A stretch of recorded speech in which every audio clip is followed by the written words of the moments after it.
ಓಂ ಶಾಂತಿ.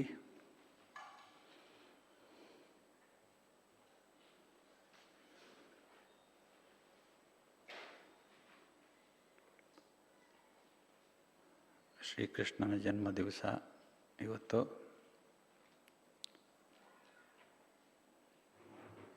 ಸಂಗಮಯುಗದಲ್ಲಿ ಮಾಡಿದಂಥ ಪುರುಷಾರ್ಥದ ಪ್ರಾರಬ್ಧ ಬ್ರಹ್ಮ ಬಾಬಾರವರು ಶ್ರೀಕೃಷ್ಣನಾಗಿ ಜನ್ಮ ಪಡಿತಾರೆ. ಬ್ರಹ್ಮ ಬಾಬಾರವರು ಎಷ್ಟು ಪುರುಷಾರ್ಥ ಮಾಡಿರ್ಬೋದು ಅನ್ನೋದನ್ನು ಊಹಿಸೋಕ್ಕೆ ಆಗಲ್ಲ. ಯಾಕೆಂದರೆ ಶ್ರೀಕೃಷ್ಣ ಎಷ್ಟು ಪವಿತ್ರ ಆಗಿದ್ದ ಅನ್ನೋದನ್ನು ಊಹಿಸೋಕ್ಕೆ ಆಗಲ್ಲ. ಇಡೀ ಕಲ್ಪದ ಮೊದಲ ರಾಜಕುಮಾರ, ಅಷ್ಟೊಂದು ಸುಂದರ, ಅಷ್ಟೊಂದು ಪವಿತ್ರ ಅಂಥ ವ್ಯಕ್ತಿ ಹುಟ್ಟೋದೇ ಇಲ್ಲ ಮತ್ತೆ. ಅಂದರೆ ಬಾಬರವರು ಎಷ್ಟು ಪುರುಷಾರ್ಥ ಮಾಡಿರಬೇಕು, ಹೇಗೆ ಪುರುಷಾರ್ಥ ಮಾಡಿರಬೇಕು. ಸ್ವಯಂ ತಂದೆಯವರು ಅವರ ತನುವಿನಲ್ಲಿ ಬಂದಿದ್ದರೂ ಕೂಡ ಅವರ ಪದವಿಗಾಗಿ ಅವರು ಪುರುಷಾರ್ಥ ಮಾಡಲೇಬೇಕಾಯಿತು. ನಾವು ಕೂಡ ಪುರುಷಾರ್ಥ ಮಾಡಲೇಬೇಕು. ಅದೃಷ್ಟಕ್ಕೆ ಬಿಟ್ಟು ಅಥವಾ ಯಥಾಶಕ್ತಿ ಅನ್ನೋ ಶಬ್ದವನ್ನು ಮರೆತು ಸಂಪೂರ್ಣವಾಗಿ ಇದರಲ್ಲಿ ತೊಡಕೊಂಡ್ರೆ ಮಾತ್ರ ನಮಗೆ ಶರೀರ ಬಿಡುವಾಗ ತೃಪ್ತಿ ಇರುತ್ತೆ. ಇಲ್ಲವಾದರೆ ಅಳುಕು ಮತ್ತು ಪಶ್ಚಾತ್ತಾಪ ಇರುತ್ತೆ. ಬಾಬರು ಹೇಳುವಾಗೆ 2 ಕ್ಯೂ ಇರುತ್ತಂತೆ ಕೊನೆಯಲ್ಲಿ. 2 ಕ್ಯೂನಲ್ಲಿ 1 ಕ್ಯೂ ಪಶ್ಚಾತ್ತಾಪ ಪಡೋರು ಕ್ಯೂ ಇರುತ್ತಂತೆ. ಪಶ್ಚಾತ್ತಾಪ ಪಡೋರು ಪಕ್ಕದ ಕ್ಯೂನಲ್ಲಿ ನಿಂತ್ಕೊಂಡಿರೋದನ್ನು ನೋಡ್ತಾ ಇರ್ತಾರಂತೆ. ನಮ್ಮ ಪಕ್ಕನೇ ಕೂತ್ಕೋತಾ ಇದ್ರು ಕ್ಲಾಸಲ್ಲಿ, ನನ್ನ ಜೊತೆಗೆ ಬರ್ತಾಯಿದ್ರು, ನೋಡಿ ಆ ಕ್ಯೂಗೆ ಹೋಗ್ಬಿಟ್ಟಿದ್ದಾರೆ ಇವರು ಅಂತ ಅನ್ಕೋತೀವಂತೆ ನಾವು. ಎಲ್ಲ ನಮ್ಮ ಪರಿಚಯದವರೇ ಈ ಕ್ಯೂನಲ್ಲಿರೋದು, ನಾನು ಮಾತ್ರ ಈ ಕ್ಯೂನಲ್ಲಿದ್ದೀನಿ. ಆದ್ದರಿಂದ ಆ ಕ್ಯೂಗೆ ಹೋಗಬೇಕು ನಾವು ಇಲ್ಲಿಂದ ದಾಟಿ. ಅದಕ್ಕಾಗಿ ಇವತ್ತು ವರ್ತಮಾನದ ಪುರುಷಾರ್ಥದ ಅವಶ್ಯಕತೆಗಳ ಬಗ್ಗೆ ಚರ್ಚೆ ಮಾಡೋಣ. ಏನೇನು ಪುರುಷಾರ್ಥ ಮಾಡಬೇಕು ನಾವು ಅನ್ನೋದ್ರ ಬಗ್ಗೆ ಗಮನ ಹರಿಸೋಣ. ಮೊದಲನೇ ಪುರುಷಾರ್ಥ ನಾವು ಮಾಡಬೇಕಾಗಿರೋದು ಆತ್ಮಾಭಿಮಾನಿ ಸ್ಥಿತಿಯ ಪುರುಷಾರ್ಥ. ಎಲ್ಲ ಪುರುಷಾರ್ಥಗಳಿಗೂ ಇದು ಆಧಾರಶಿಲೆ ಇದ್ದ ಹಾಗೆ. ಹೇಗೆ ಒಂದು ಕಟ್ಟಡ ಕಟ್ಟುವಾಗ ಅದಕ್ಕೊಂದು ಆಧಾರ ಅಂತ ಇರುತ್ತೆ, ಫೌಂಡೇಶನ್ ಅಂತ ಇರುತ್ತಲ್ಲ, ಇಲ್ಲರೆ ಕಟ್ಟಕ್ಕಾಗಲ್ಲ. ಆ ಸೌಧ, ಆ ಬಿಲ್ಡಿಂಗ್ ನಿಲ್ಲಲ್ಲ ಆಧಾರ ಇಲ್ಲದೆ ಇದ್ದರೆ. ಹಾಗೆ ನಮ್ಮ ಆಧಾರ ಗಟ್ಟಿಯಾಗಿರಬೇಕು ಅಂದರೆ ನಾವು ಮೊದಲ ಪುರುಷಾರ್ಥ ಮಾಡಬೇಕಾಗಿರ್ತಕ್ಕಂಥದ್ದು ಆತ್ಮ ಅಭಿಮಾನಿ ಸ್ಥಿತಿ. ಆತ್ಮಾಭಿಮಾನಿ ಸ್ಥಿತಿ ಇದ್ದರೆ ತುಂಬ ಲಾಭಗಳಿವೆ. ಮೊದಲನೇದಾಗಿ ಏಕಾಗ್ರತೆ ಹೆಚ್ಚುತ್ತೆ. ಏಕಾಗ್ರತೆ ಅನ್ನುವುದು ಪುರುಷಾರ್ಥಕ್ಕೆ ಭಾಳ ಅಗತ್ಯವಾದಂಥ ಒಂದು ಧಾರಣೆ. ಆ ಧಾರಣೆಯನ್ನು ಎಷ್ಟು ನಾವು ಪಕ್ಕಾ ಮಾಡ್ಕೊಳ್ತೀವೋ, ಎಷ್ಟು ಬೇಗ ಮಾಡ್ಕೊಳ್ತೀವೋ ಅಷ್ಟು ಒಳ್ಳೆಯದು ನಮಗೆ. ನಾನು ಆತ್ಮ ಈ ಶರೀರದಲ್ಲಿದ್ದೀನಿ ಮತ್ತು ಶರೀರದಿಂದ ಭಿನ್ನವಾಗಿದ್ದೀನಿ ಅನ್ನುವ ಈ ಆತ್ಮಿಕ ಸ್ಥಿತಿಯಲ್ಲಿ ಸ್ಥಿತರಾದ ಕೂಡಲೇ ಮನಸ್ಸು ತಹಬಂದಿಗೆ ಬರುತ್ತೆ, ಬುದ್ಧಿ ಜಾಗೃತವಾಗುತ್ತೆ ಮತ್ತು ಏಕಾಗ್ರತೆ ಹೆಚ್ಚುತ್ತೆ. ಏಕಾಗ್ರತೆಯಿಂದ ಇನ್ನೂ ನಾವು ಅನೇಕ ಪುರುಷಾರ್ಥಗಳನ್ನು ಮಾಡಲಿಕ್ಕೆ ಸಾಧ್ಯವಾಗುತ್ತೆ. ಅದರಿಂದ ಮೊದಲನೇ ಲಾಭ ಏಕಾಗ್ರತೆ. ಎರಡನೇದು ನೆನಪಿನ ಶಕ್ತಿ ಹೆಚ್ಚುತ್ತೆ. ನೆನಪಿನ ಶಕ್ತಿ ಹೆಚ್ಚಿದೆಯಾ ಇಲ್ವಾ ಅನ್ನೋದನ್ನು ನೀವು ಟೆಸ್ಟ್ ಮಾಡ್ಬೋದು. ಸಾಮಾನ್ಯವಾಗಿ ನಾವು ಮುರಳಿ ಕೇಳುವಾಗ ನಮ್ಮ ಮನಸ್ಸು ಸಾಮಾನ್ಯ ಸ್ಥಿತಿಯಲ್ಲಿದ್ದರೆ ಆ ಕಡೆ ಈ ಕಡೆ ನೋಡೋದು, ನಮ್ಮ ಮನಸ್ಸು ಅಲ್ಲಿ ಇಲ್ಲಿ ಅಲ್ದಾಡೋದು, ಮಧ್ಯೆ ಮಧ್ಯೆ ಮುರಳಿ ಕೇಳೋದು, ಓಡಾಟ ನೋಡೋದು, ಹೀಗೆ ಮಾಡ್ತಾಯಿರ್ತೀವಿ ನಾವು. ಆದರೆ ನಾನು ಆತ್ಮಿಕ ಸ್ಥಿತಿಯಲ್ಲಿ ಸ್ಥಿತನಾದ ಕೂಡಲೇ ನನಗೆ ಸಂಪೂರ್ಣವಾಗಿ ಗ್ರಹಣ ಮಾಡುವಂಥ ಶಕ್ತಿ ಬಂದ್ಬಿಡುತ್ತೆ. ಮುರಳಿ ಓದುವವರು ಒಂದು ವಾಕ್ಯವನ್ನು ಹಿಂದಿಯಲ್ಲಿ ಸಂಪೂರ್ಣವಾಗಿ ಓದಿ ಅದನ್ನು ಕನ್ನಡದಲ್ಲಿ ತರ್ಜುಮೆ ಮಾಡಿ ಒಂದು ಸರಿ ಹೇಳಿದ ತಕ್ಷಣ ಇಡೀ ವಾಕ್ಯವನ್ನು ಆ ವಾಕ್ಯ ಹೇಗಿದೆಯೋ ಮುರಳಿಯಲ್ಲಿ ಹಾಗೇ ನಾನು ಬರ್ಕೊಂಬಿಡ್ಬೋದು. ಗ್ರಹಣ ಶಕ್ತಿ ಮತ್ತು ನೆನಪಿನ ಶಕ್ತಿ. ಜೊತೆಗೆ ಬಾಬಾರವರು ಇವತ್ತು ಮುರಳಿಯಲ್ಲಿ ಏನೇನು ಹೇಳಿದ್ದಾರೆ, ಮುಖ್ಯವಾದ ಪಾಯಿಂಟ್ಸ್ ಅನ್ನೋದನ್ನು ಕೂಡ ನಾವು ನೆನಪಿಟ್ಕೊಳ್ಬೋದು, ನಾನು ಆತ್ಮಿಕ ಸ್ಥಿತಿಯಲ್ಲಿದ್ದರೆ ಮಾತ್ರ. ಹಾಗಾಗಿ ನೆನಪಿನ ಶಕ್ತಿ ಹೆಚ್ಚುತ್ತೆ. ಮೂರನೇದು, ಖುಷಿ ಹೆಚ್ಚುತ್ತೆ. ಆತ್ಮಿಕ ಸ್ಥಿತಿಯಲ್ಲಿ ನಾವು ಹಗುರತೆಯ ಅನುಭವ ಮಾಡೋದ್ರಿಂದ ಸ್ವಾಭಾವಿಕವಾಗಿ ಖುಷಿ ಹೆಚ್ಚುತ್ತೆ. ಇನ್ನೂ ಹೆಚ್ಚು ಇದೇ ಸ್ಥಿತಿಯಲ್ಲಿ ಇರಬೇಕು ಅಂತ ಪ್ರಯತ್ನ ಮಾಡಬೇಕು ಅಂತ ಮನಸ್ಸು ಬಯಸುತ್ತೆ. ಮತ್ತು ಇದರಲ್ಲಿ ಅನುಭವಗಳು ಇನ್ನೂ ಹೆಚ್ಚು ಮಾಡ್ಕೋಬೇಕು ಅಂತಲೂ ಕೂಡ ಅನಿಸುತ್ತೆ. ಆದ್ದರಿಂದ ಖುಷಿ ಮತ್ತು ಉತ್ಸಾಹ ಇದರಲ್ಲಿ ಹೆಚ್ಚುತ್ತೆ. ನಾಲ್ಕನೇದು, ಅವಗುಣಗಳನ್ನು ನೋಡೋದು ಕಡಿಮೆ ಆಗುತ್ತೆ. ಆತ್ಮಿಕ ಸ್ಥಿತಿಯಲ್ಲಿ ಇರುವಾಗ ನಮ್ಮ ಮನಸ್ಸು ಮತ್ತು ಬುದ್ಧಿ ಒಂದೇ ಕಡೆ ಇರೋದರಿಂದ ಸಾಮಾನ್ಯವಾಗಿ ನಾವು ವ್ಯಕ್ತಿಯನ್ನು ನೋಡುವುದು ಅವಗುಣಗಳನ್ನೇ ಫಸ್ಟ್ ನೋಡೋದು. ನಾವು ಅವಗುಣಗಳನ್ನು ನೋಡೋದು, ಅವಗುಣಗಳನ್ನು ನೋಟ್ ಮಾಡ್ಕೊಳ್ಳೋದು, ಅವಗುಣಗಳನ್ನು ಮನನ ಮಾಡೋದು, ಇದನ್ನು ಮಾಡ್ತೀವಿ ನಾವು. ಆದರೆ ಆತ್ಮಿಕ ಸ್ಥಿತಿಯಲ್ಲಿ ಸ್ಥಿತರಾಗಿಬಿಟ್ರೆ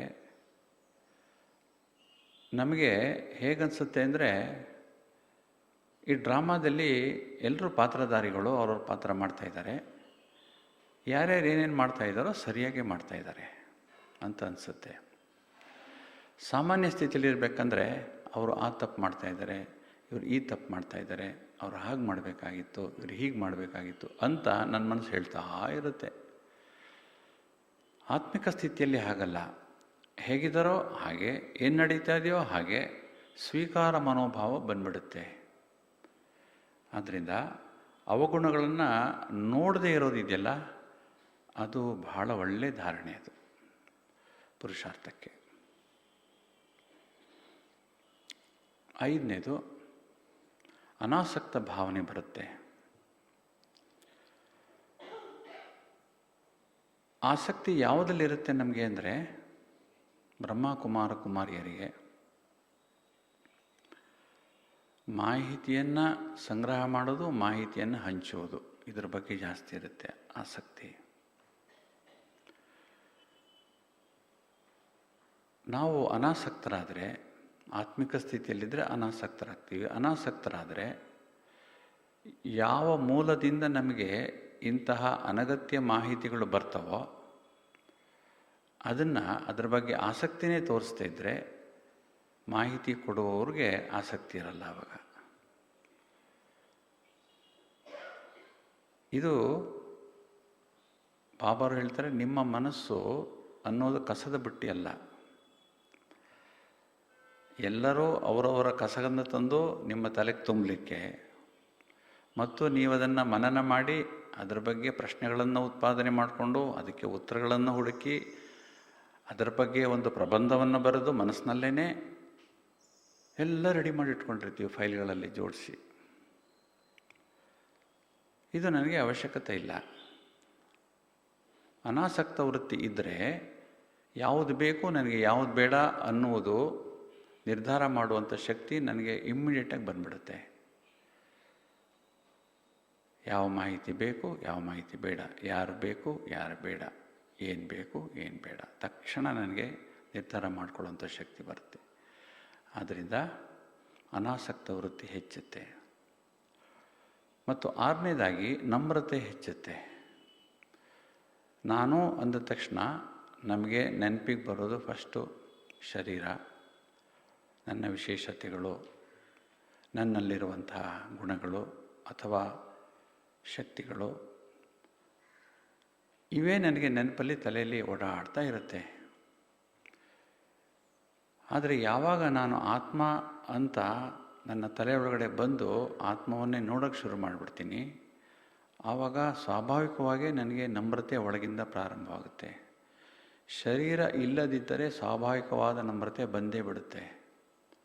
ಶರೀರ ಇರೋದ್ರಿಂದನೇ ನಮಗೆ ಅಭಿಮಾನ ಜಾಸ್ತಿ ಆಗುತ್ತೆ. ಬಾಬಾರವರು ಯಾವಾಗಲೂ ಏನು ಹೇಳ್ತಾರೆ ಅಂದರೆ, ನಾನು ನಿಮ್ಮ ನಮ್ರ ಸೇವಕ ಅಂತ ಹೇಳ್ತಾರೆ ಬಾಬಾರವರು.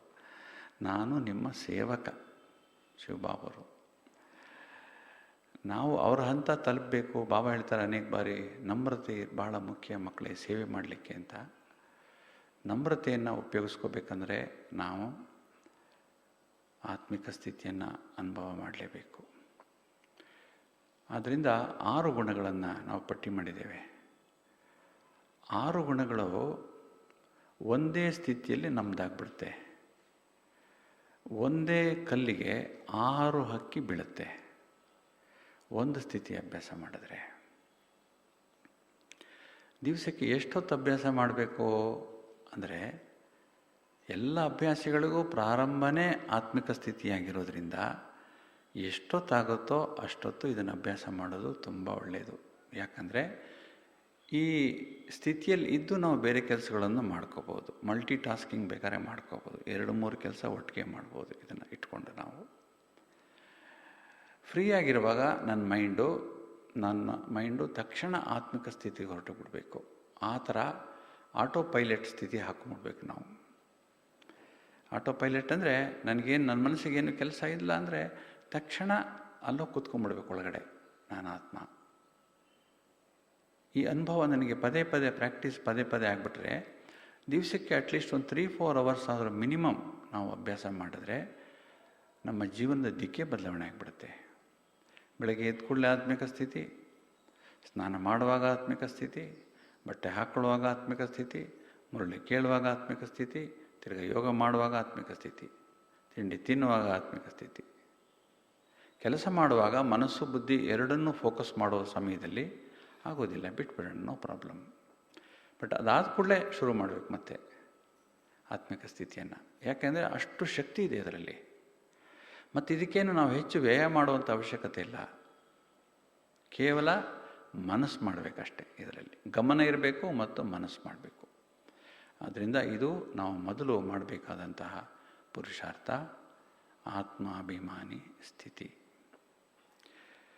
2ನೇ ಪುರುಷಾರ್ಥ ನಾವು ಮಾಡಬೇಕಾಗಿರೋದು, ನಾವು ಬ್ರಾಹ್ಮಣರಾಗಿ ಹುಟ್ಟಿದ ಮೇಲೆ ನಮ್ಮ ವಿಕರ್ಮ ಎಲ್ಲ ವಿನಾಶ ಮಾಡ್ಕೋಬೇಕು ಅನ್ನೋದೇ ನಮ್ಮ ಮುಖ್ಯವಾದಂತಹ ಗುರಿ. ನಮ್ಮ ವಿಕರ್ಮ ಎಲ್ಲ ವಿನಾಶ ಆಗಿಬಿಟ್ಟು ನಾವು ಕರ್ಮೇಂದ್ರಿಯ ಜೀತ ಆಗಿಬಿಟ್ಟು ನಾವು ಸಂಪನ್ನ ಆಗಿಬಿಟ್ರೆ ನಾವು ಮುಂದಿನ ಸ್ಟೇಜಿಗೆ ಹೊರಟೋಗ್ಬಿಡ್ಬೋದು ಅಂತ ನಾವು ತಿಳಿದಿದ್ದೀವಿ. ಮತ್ತು ಬಾಬರು ಕೊಟ್ಟಿರೋ ಜ್ಞಾನವೂ ಹಾಗೇ ಇದೆ. ಇದಕ್ಕಾಗಿ ಮೊದಲ ಹಂತ ಏನು ಅಂದರೆ, ವಿಕರ್ಮಾಜೀತ ಆಗಲಿಕ್ಕೆ ಮತ್ತು ವಿಕರ್ಮಗಳನ್ನು ವಿನಾಶ ಮಾಡ್ಕೊಳ್ಳೋಕ್ಕೆ ಬಾಬರು ಹೇಳಿರುವಂತೆ ಮೊದಲನೇ ಹಂತ ಏನು ಅಂದರೆ, ಬಾಬರವರಿಗೆ ನಾನು ಮಾಡಿರುವಂಥ ಎಲ್ಲ ತಪ್ಪು ಒಪ್ಪುಗಳನ್ನು ಒಪ್ಪಿಸಿಬಿಡೋದು. ಇದು ಬಾಬರವರು ಅನೇಕ ಬಾರಿ ಹೇಳಿದ್ದಾರೆ, ಮಕ್ಕಳೇ, ನೀವು ಒಮ್ಮೆ ನೀವು ಮಾಡಿದಂತಹ ಪ್ರಜ್ಞಾಪೂರ್ವಕವಾಗಿ ಅಥವಾ ಗೊತ್ತಿಲ್ಲದೆ ನೀವು ಮಾಡಿರಬಹುದಾದ ತಪ್ಪುಗಳು ಜ್ಞಾನಕ್ಕೆ ಬಂದ ಮೇಲೆ ಅಥವಾ ಜ್ಞಾನಕ್ಕೆ ಬರುವ ಮೊದಲು ಏನೇನು ತಪ್ಪು ಮಾಡಿದ್ದೀರಾ ನಿಮಗೆ ಗೊತ್ತಿರೋ ಹಾಗೆ, ಜ್ಞಾಪಕ ಇರೋ ಹಾಗೆ ಅದನ್ನೆಲ್ಲ ಲಿಸ್ಟ್ ಮಾಡಿಬಿಡಿ, ಅದನ್ನೆಲ್ಲ ನನಗೆ ಒಪ್ಪಿಸಿಬಿಡಿ. ಆದರೆ ಒಪ್ಪಿಸುವಾಗ ನಿಮ್ಮಲ್ಲಿ ಪ್ರಾಮಾಣಿಕತೆ ಇರಲಿ ಮತ್ತು ವಿಶ್ವಾಸ ಇರಲಿ. ಇದು ನಾನು ಭಗವಂತನಿಗೆ ಅರ್ಪಿಸ್ತಾ ಇದ್ದೀನಿ ಮತ್ತು ಇದನ್ನು ಪುನಃ ನಾನು ಮಾಡಲ್ಲ ಅಂತ. ಯಾಕೆಂದರೆ ಬಾಬರವರು ಇದು 1 ಟೈಮ್ ಪ್ರಾಜೆಕ್ಟ್, ಇದು 1 ಟೈಮ್ ಆಫರ್. ಇದು ಪದೇ ಆಫರ್ ಇಲ್ಲ. ಅದು ನಮ್ಮ ಬ್ರಾಹ್ಮಣ ಜೀವನದಲ್ಲಿ 1 ಸಾರಿ ಮಾತ್ರ ಇದಕ್ಕೆ ಚಾನ್ಸ್. ಪದೇ ತಪ್ಪು ಮಾಡೋದು, ಪದೇ ಬಾಬರ ಮುಂದೆ ಆಯಿತು ಆಗೋಯ್ತು ಕ್ಷಮೆ ಮಾಡಿದೆ. ಬಾಬಾ ಹೇಳಿದರೆ ನಾನು ಕ್ಷಮೆನೂ ಮಾಡಲ್ಲ, ನಾನು ದಯೆನೂ ತೋರಿಸಲ್ಲ ಅಂತ ಬಾಬರು ಹೇಳಿಬಿಟ್ಟಿದ್ದಾರೆ.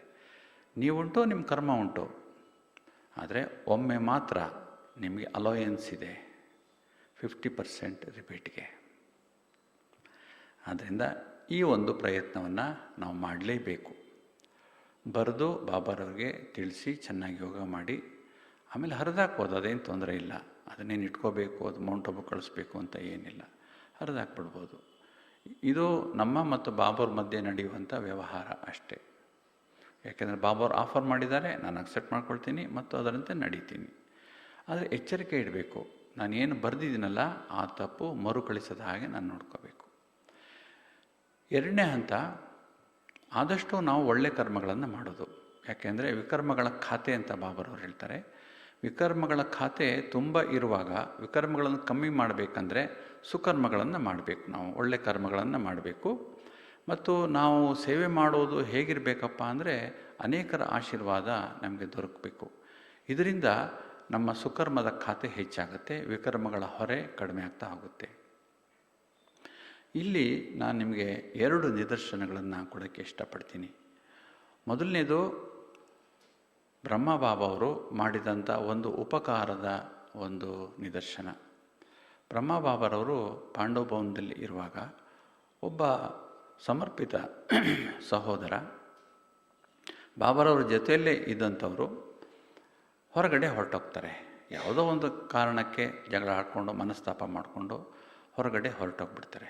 ಸಮರ್ಪಿತ ಸಹೋದರ ಹೊರಗಡೆ ಹೋದ್ಮೇಲೆ ಅವರು ಮದುವೆ ಮಾಡಿಕೊಂಡು ಆಮೇಲೆ ಸಂಸ್ಥೆಯ ವಿರುದ್ಧವಾಗಿ ಪ್ರಚಾರ ಪ್ರಾರಂಭ ಮಾಡ್ತಾರೆ ಮೌಂಟ್ ಅಬುನಲ್ಲಿ. ಯಾಕೆಂದರೆ ಅವರು ಮೌಂಟ್ ಅಬುನವರೇ, ಮೌಂಟ್ ಅಬು ನಿವಾಸಿಯಾಗಿದ್ದವರು. ಅಲ್ಲೇ ಸಿಕ್ಕಿದವ್ರಿಗೆ, ಗುರ್ತಿರೋರಿಗೆ ಎಲ್ಲರಿಗೂ ಇದರ ವಿರುದ್ಧ ಆಂದೋಲನವನ್ನು ಪ್ರಾರಂಭ ಮಾಡ್ತಾರೆ. ಬಾಬಾರವ್ರಿಗೆ ಎಲ್ಲ ಮಾಹಿತಿ ದೊರಕುತ್ತೆ. ಒಂದು ದಿವಸ ಅವರು ಹೃದಯ ಪುಷ್ಪದಾದಿಯವರನ್ನ ಕರೆದು ಒಂದು ಚೀಟಿ ಕೊಡ್ತಾರೆ. ಮಗು, ಈ ಚೀಟಿನ ತಗೊಂಡೋಗಿ ಆ ಹುಡುಗನಿಗೆ ಕೊಡು, ಅವನು ಬಂದರೆ ಅವನ್ನ ಕರ್ಕೊಂಬ ಅಂತ ಹೇಳಿ ಒಂದು ಚೀಟಿ ಕೊಡ್ತಾರೆ. ಹೃದಯ ಪುಷ್ಪದಾದಿ ಅವ್ರ ಮನೆಗೆ ಹೋಗ್ತಾರೆ. ಮನೆಗೆ ಹೋಗಿ ಆ ಹುಡುಗನಿಗೆ ಚೀಟಿ ಕೊಡ್ತಾರೆ. ಚೀಟಿ ಓದಿ ಅವನು, ನಾನು ಈಗಲೇ ಬರ್ತೀನಿ ನಡೀರಿ ಅಂತ ಜೊತೆಗೆ ಬರ್ತಾನೆ. ಬಾಬಾರವರು ಅವ್ರು ಬರ್ತಾರೆ ಅಂತ ಗೊತ್ತಿದೆ ಅವರಿಗೆ. ಯಾಕೆಂದರೆ ತ್ರಿಕಾಲದರ್ಶಿ ಅಲ್ವ ಅವರು. ಪಾಂಡವ ಭವನದ ಗೇಟ್ ಮುಂದೆ ನಿಂತಿದ್ದಾರೆ ಬಾಬಾರವರು, ಇವ್ರನ್ನ ನಿರೀಕ್ಷೆ ಮಾಡಿಕೊಂಡು. ಆ ಹುಡುಗ ಇದನ್ನು ನಿರೀಕ್ಷೆ ಮಾಡಿರಲಿಲ್ಲ. ಸ್ವಯಂ ಬಾಪ್ ದಾದಾರವರೇ ಗೇಟ್ ಮುಂದೆ ನನಗಾಗಿ ನಿರೀಕ್ಷೆ ಮಾಡ್ತಾರೆ ಅಂತ ಅವನು ಎಕ್ಸ್ಪೆಕ್ಟ್ ಮಾಡಿರಲಿಲ್ಲ. ಸರಿ, ಅವನು ಬಂದ ತಕ್ಷಣ ಬಾಬಾವರು ಅವನ್ನ ಬಿಗಿಯಾಗಿ ಹಿಡ್ಕೊಂಬಿಟ್ರು, ತಪ್ಕೊಂಬಿಟ್ರು. ಅವನು ಬಿಗಿಯಾಗಿ ತಪ್ಕೊಂಬಿಟ್ಟ. ಅವನ ಕಿವಿನಲ್ಲಿ ಬಾಬಾವರು ಹೇಳಿದ್ರು, ಸಾರಿ ಬಚ್ಚೆ ಅಂದರು. ಅವನು ಅರ್ಧ ಕರಗೆ ಹೋಗ್ಬಿಟ್ಟ. ಬಾಬಾರವ್ರ ಕಾಲಿಗೆ ಬಿದ್ದ, ನನ್ನ ತಪ್ಪಾಯಿತು ಅಂದ. ಬಾಬಾವರು ತುಂಬ ಪ್ರೀತಿಯಿಂದ, ಡ್ರಾಮಾ ಮಗು, ಡ್ರಾಮಾ, ಏನು ಯೋಚನೆ ಮಾಡಬೇಡ, ಇವೆಲ್ಲ ಆಗದೇ ಆಗುತ್ತೆ, ಬಾ ಅಂತ ಕರ್ಕೊಂಡೋಗಿ ಅವನಿಗೆ ಆತಿಥ್ಯ ಕೊಟ್ಟು ಮಾಡಿದ್ರು. ಅವನು ಪೂರ ನೀರಾಗಿ ಹೋದ, ಕರಗಿ ನೀರಾಗಿ ಹೋದ. ಆಮೇಲೆ ಅವನು ಹೇಳ್ದ, ಇಲ್ಲ, ನಾನು ಮಾಡಿದ್ದು ಮಹಾಪರಾಧ ಆಯಿತು, ಯಜ್ಞಕ್ಕೆ ವಿರೋಧವಾಗಿ ಮಾಡಿದ್ರೆ ಏನು ಶಿಕ್ಷೆ ಅಂತ ನನಗೆ ಗೊತ್ತಿದೆ. ಆದ್ದರಿಂದ ನಾನು ಇನ್ನೆಂದೂ ಇವತ್ತು ಈ ಥರ ಮಾಡೋದಿಲ್ಲ. ನಾನು ನನ್ನ ಪತ್ನಿ ನಾಳೆಯಿಂದ ತರಗತಿಗೆ ಬರ್ತೀವಿ, ಹಾಜರಾಗ್ತೀವಿ ಅಂತ ಹೇಳಿ ಹೋದ. ಬಾಬಾರವರ ಪರೋಪಕಾರ ದೃಷ್ಟಿ ನೋಡಿ ಹೇಗಿದೆ. ಅಪಕಾರ ಮಾಡಿದವನಿಗೆ ಉಪಕಾರ, ಒಂದು ಕೆನ್ನೆಗೆ ಹೊಡೆದವನಿಗೆ ಇನ್ನೊಂದು ಕೆನ್ನೆ ತೋರಿಸುವಂಥ ಸ್ಥಿತಿ, ಮನೋಸ್ಥಿತಿ. ಮತ್ತು ಅವರ ನಮ್ರತೆ ನೋಡಿ ಎಷ್ಟಿದೆ, ಯಾವ ಮಟ್ಟಕ್ಕಿದೆ. ಯಾರು ತಪ್ಪು ಮಾಡಿದರೋ ಅವನಿಗಾಗಿ ಇವರು ಕಾದು ಅವನ್ನ ತಬ್ಕೊಂಡು ಅವನಿಗೆ ಸಾರಿ ಕೇಳೋದು ಅಂದರೆ ಇದು ಭಾಳ ಅತ್ಯಂತ ಉನ್ನತವಾದ ಪರೋಪಕಾರ ಅಂತ. ಸಾಮಾನ್ಯ ಜನರು ಮಾಡೋಕ್ಕಾಗದೇ ಇರುವಂಥದ್ದು. ನಾವು ನಿರೀಕ್ಷೆನೂ ಮಾಡೋಕ್ಕಾಗಲ್ಲ ನಾವು ಈ ಥರ ಮಾಡ್ತೀವಿ ಅಂತ. ಯಾರು ನಮಗೇನೋ ನಿಂದನೆ ಮಾಡಿಬಿಟ್ರೆ, ತಪ್ಪು ಮಾಡಿಬಿಟ್ರೆ ನಾವು ಎಷ್ಟೊಂದು ಬೇಸರ ಮಾಡ್ಕೊಳ್ತೀವಿ. ಕ್ಷಮೆ ಮಾಡಲ್ಲ, ನಾವು ಪರೋಪಕಾರದ ದೃಷ್ಟಿ ಇಟ್ಕೊಳ್ಳಲ್ಲ. ಆದ್ದರಿಂದ ಬಾಬಾರವರು ನಮಗೆ ತೋರಿಸ್ಕೊಟ್ಟಿದ್ದಾರೆ, ನೋಡಿ ಈ ಥರನೂ ಮಾಡ್ಬೋದು ಮಕ್ಕಳೇ ಅಂತ. ಎರಡನೇ ದೃಷ್ಟಾಂತ ಪ್ರಕಾಶ್ಮಣಿ ದಾದೀಜಿಯವ್ರದ್ದು. ಪ್ರಕಾಶ್ಮಣಿ ದಾದೀಜಿಯವರು ಒಂದು ಸಾರಿ ಪಾಂಡವ ಭವನದಲ್ಲೇ ಸಮರ್ಪಿತ ಸಹೋದರರಿಗೆ ಒಂದು ತರಬೇತಿ ಆಯೋಜನೆ ಮಾಡಿರ್ತಾರೆ. ತರಬೇತಿಯ ಅಂತಿಮ ಹಂತದಲ್ಲಿ ದಾದೀಜಿಯವರು ಅಂತಿಮ ಭಾಷಣ, ಸಮಾರೋಪ ಭಾಷಣ ಮಾಡ್ತಾರೆ. ಹೇಗಿರಬೇಕು ಸಮರ್ಪಿತ ಜೀವನ ಅಂದರೆ ಏನು, ಶಿಕ್ಷಕಿಯರು ಹೇಗಿರಬೇಕು ಅನ್ನೋದೆಲ್ಲ ಹೇಳ್ತಾರೆ. ಕೊನೆಗೆ ದಾದಿಯವರು ಕೇಳ್ತಾರೆ, ಯಾರಾದರೂ ಪ್ರಶ್ನೆಗಳಿದ್ದರೆ ಕೇಳಿ ಅಂತ. ಒಬ್ಬ ಸಹೋದರಿ ನಿಂತು ಹೇಳ್ತಾರೆ, ದಾದಿ ನೀವೇನು ಪುರುಷಾರ್ಥ ಮಾಡ್ತಾಯಿದ್ದೀರಾ ಅಂತ ಕೇಳ್ತಾರೆ ಅವರು. ದಾದಿ ಹೇಳ್ತಾರೆ, ನನ್ನ ಪುರುಷಾರ್ಥ ಒಂದೇ, ಏನಂದರೆ ನಾನು ಸಾಧ್ಯವಾದಷ್ಟು ಜನರಿಂದ ಆಶೀರ್ವಾದ ಪಡ್ಕೋಬೇಕು ಮತ್ತು ನಾನು ಶರೀರ ಬಿಡುವುದರೊಳಗೆ 100% ನಾನು ಆಶೀರ್ವಾದಗಳನ್ನು ಪಡ್ಕೋಬೇಕು ಅಂತ ಸೇವೆ ಮಾಡಬೇಕು ಅಂತಲೇ ನನಗಿಷ್ಟ ಅಂತ ದಾದಿಯವರು ಹೇಳ್ತಾರೆ. ಇದಾಗಿ ಬಹಳಷ್ಟು ವರ್ಷ ಆದಮೇಲೆ 2007ರಲ್ಲಿ ದಾದಿಯವರು ಶರೀರ ಬಿಟ್ಟರು. ಮೌಂಟ್ ಆಬೂನಲ್ಲಿ ಶಾಂತಿವನದಲ್ಲಿ. ಅದಾಗಿ ದಾದಿಯವರ ಶರೀರ ಸಂಸ್ಕಾರ ಆದಮೇಲೆ ಸಂದೇಶ ತರುವಂಥ ಕಾರ್ಯಕ್ರಮ, ಗುಲ್ಜಾರ್ ದಾದಿಯವರು ವತನಕ್ಕೆ ಹೋದರು, ಸಂದೇಶ ತೊಗೊಂಬಂದರು, ಸಂದೇಶ ಹೇಳಿದ್ರು. ಸಂದೇಶದಲ್ಲಿ ಏನು ಹೇಳಿದ್ರು ಅಂದರೆ, ದಾದಿಯವರು ಮೇಲೆ ಬಾಬಾವ್ರ ಜೊತೆ ಕೂತಿದ್ರು. ಬಾಬಾವ್ರ ಜೊತೆ ಮಮ್ಮ ಕೂತಿದ್ರು, ಮತ್ತು ಎಲ್ಲ ಅಡ್ವಾನ್ಸ್ ಪಾರ್ಟಿಯವರು ಕೂತಿದ್ರು. ಎಲ್ಲದಕ್ಕಿಂತ ಹೆಚ್ಚಾಗಿ 5 ತತ್ವಗಳು ಅಲ್ಲಿ ಹಾಜರಾಗಿದ್ದವು ದಾದಿಯನ್ನು ವೆಲ್ಕಮ್ ಮಾಡೋಕ್ಕೆ ಅಂತ ಗುಲ್ಜಾರ್ ದಾದಿಯವರು ಸಭೆಗೆ ತಿಳಿಸಿದ್ರು. ಇದರ ಅರ್ಥ ಏನು? ಅಡ್ವಾನ್ಸ್ ಪಾರ್ಟಿಯವರು, ಬಾಬಾವರು, ಮಮ್ಮವರು ಎಲ್ಲರೂ ಇರೋದು ಸಹಜ. ಆದರೆ 5 ತತ್ವಗಳು ಯಾಕಲ್ಲಿದ್ದು ಅಂದರೆ, ದಾದಿಯವರು 5 ತತ್ವಗಳಿಂದಲೂ ಆಶೀರ್ವಾದ ಪಡ್ಕೊಂಡಿದ್ದಾರೆ. ಅಂಥ ಸೇವೆ ಮಾಡಿದ್ದಾರೆ ದಾದಿಯವರು. 5 ತತ್ವಗಳು ವತನಕ್ಕೆ ಬಂದು ದಾದಿಯವ್ರನ್ನ ಸ್ವಾಗತ ಮಾಡೋಕ್ಕೆ ಕಾಯ್ತಾಯಿದ್ವು ಅಂದರೆ ಎಂಥ ಒಂದು ಸ್ಥಿತಿಯವರದ್ದು, ಎಂಥ ಸೇವೆ ಮಾಡಿರಬೇಕು ಅವರು. ಆದ್ದರಿಂದ ಸೇವೆ ಅಂದರೆ ಯಾವುದೇ ಸ್ವಾರ್ಥ ಇಲ್ಲದೆ ಕೇವಲ ಬಾಬಾರವರ ಹೆಸರಿನಲ್ಲಿ ಮಾತ್ರ ಮಾಡುವುದು ಸೇವೆ. ಅದರಲ್ಲಿ ನಾವು ಯಾವ ನಿರೀಕ್ಷೆಯೂ ಇಟ್ಕೊಳ್ಳೋ ಹಾಗಿಲ್ಲ. ಮತ್ತು ಇದರಲ್ಲಿ ಬಾಬಾರವರು ಪ್ರತ್ಯಕ್ಷ ಆಗಬೇಕು ಅನ್ನೋದು ಒಂದೇ ನಮಗೆ ಗುರಿ ಇರಬೇಕು. ಅಷ್ಟು ಮಾತ್ರ ಇರಬೇಕು, ಸೀಮಿತವಾಗಿರಬೇಕು. ನಮ್ಮದು ಜಾಸ್ತಿ ವಿಸ್ತಾರ ಇರಬಾರ್ದು ನಿರೀಕ್ಷೆಯಲ್ಲಿ. ಆದ್ದರಿಂದ ಅಂತಹ ಸುಕರ್ಮಗಳನ್ನು ಮಾಡಿದರೆ ಸ್ವಾಭಾವಿಕವಾಗಿ ನಾವು ಮಾಡಿರುವಂಥ ವಿಕರ್ಮಗಳು ಕಡಿಮೆ ಆಗಿಬಿಡುತ್ತೆ. ಮತ್ತು ಮೂರನೇ ಹಂತ ಏನು ಅಂದರೆ ಯೋಗ ಮಾಡೋದು, ವಿಕರ್ಮ ವಿನಾಶ ಮಾಡೋದು.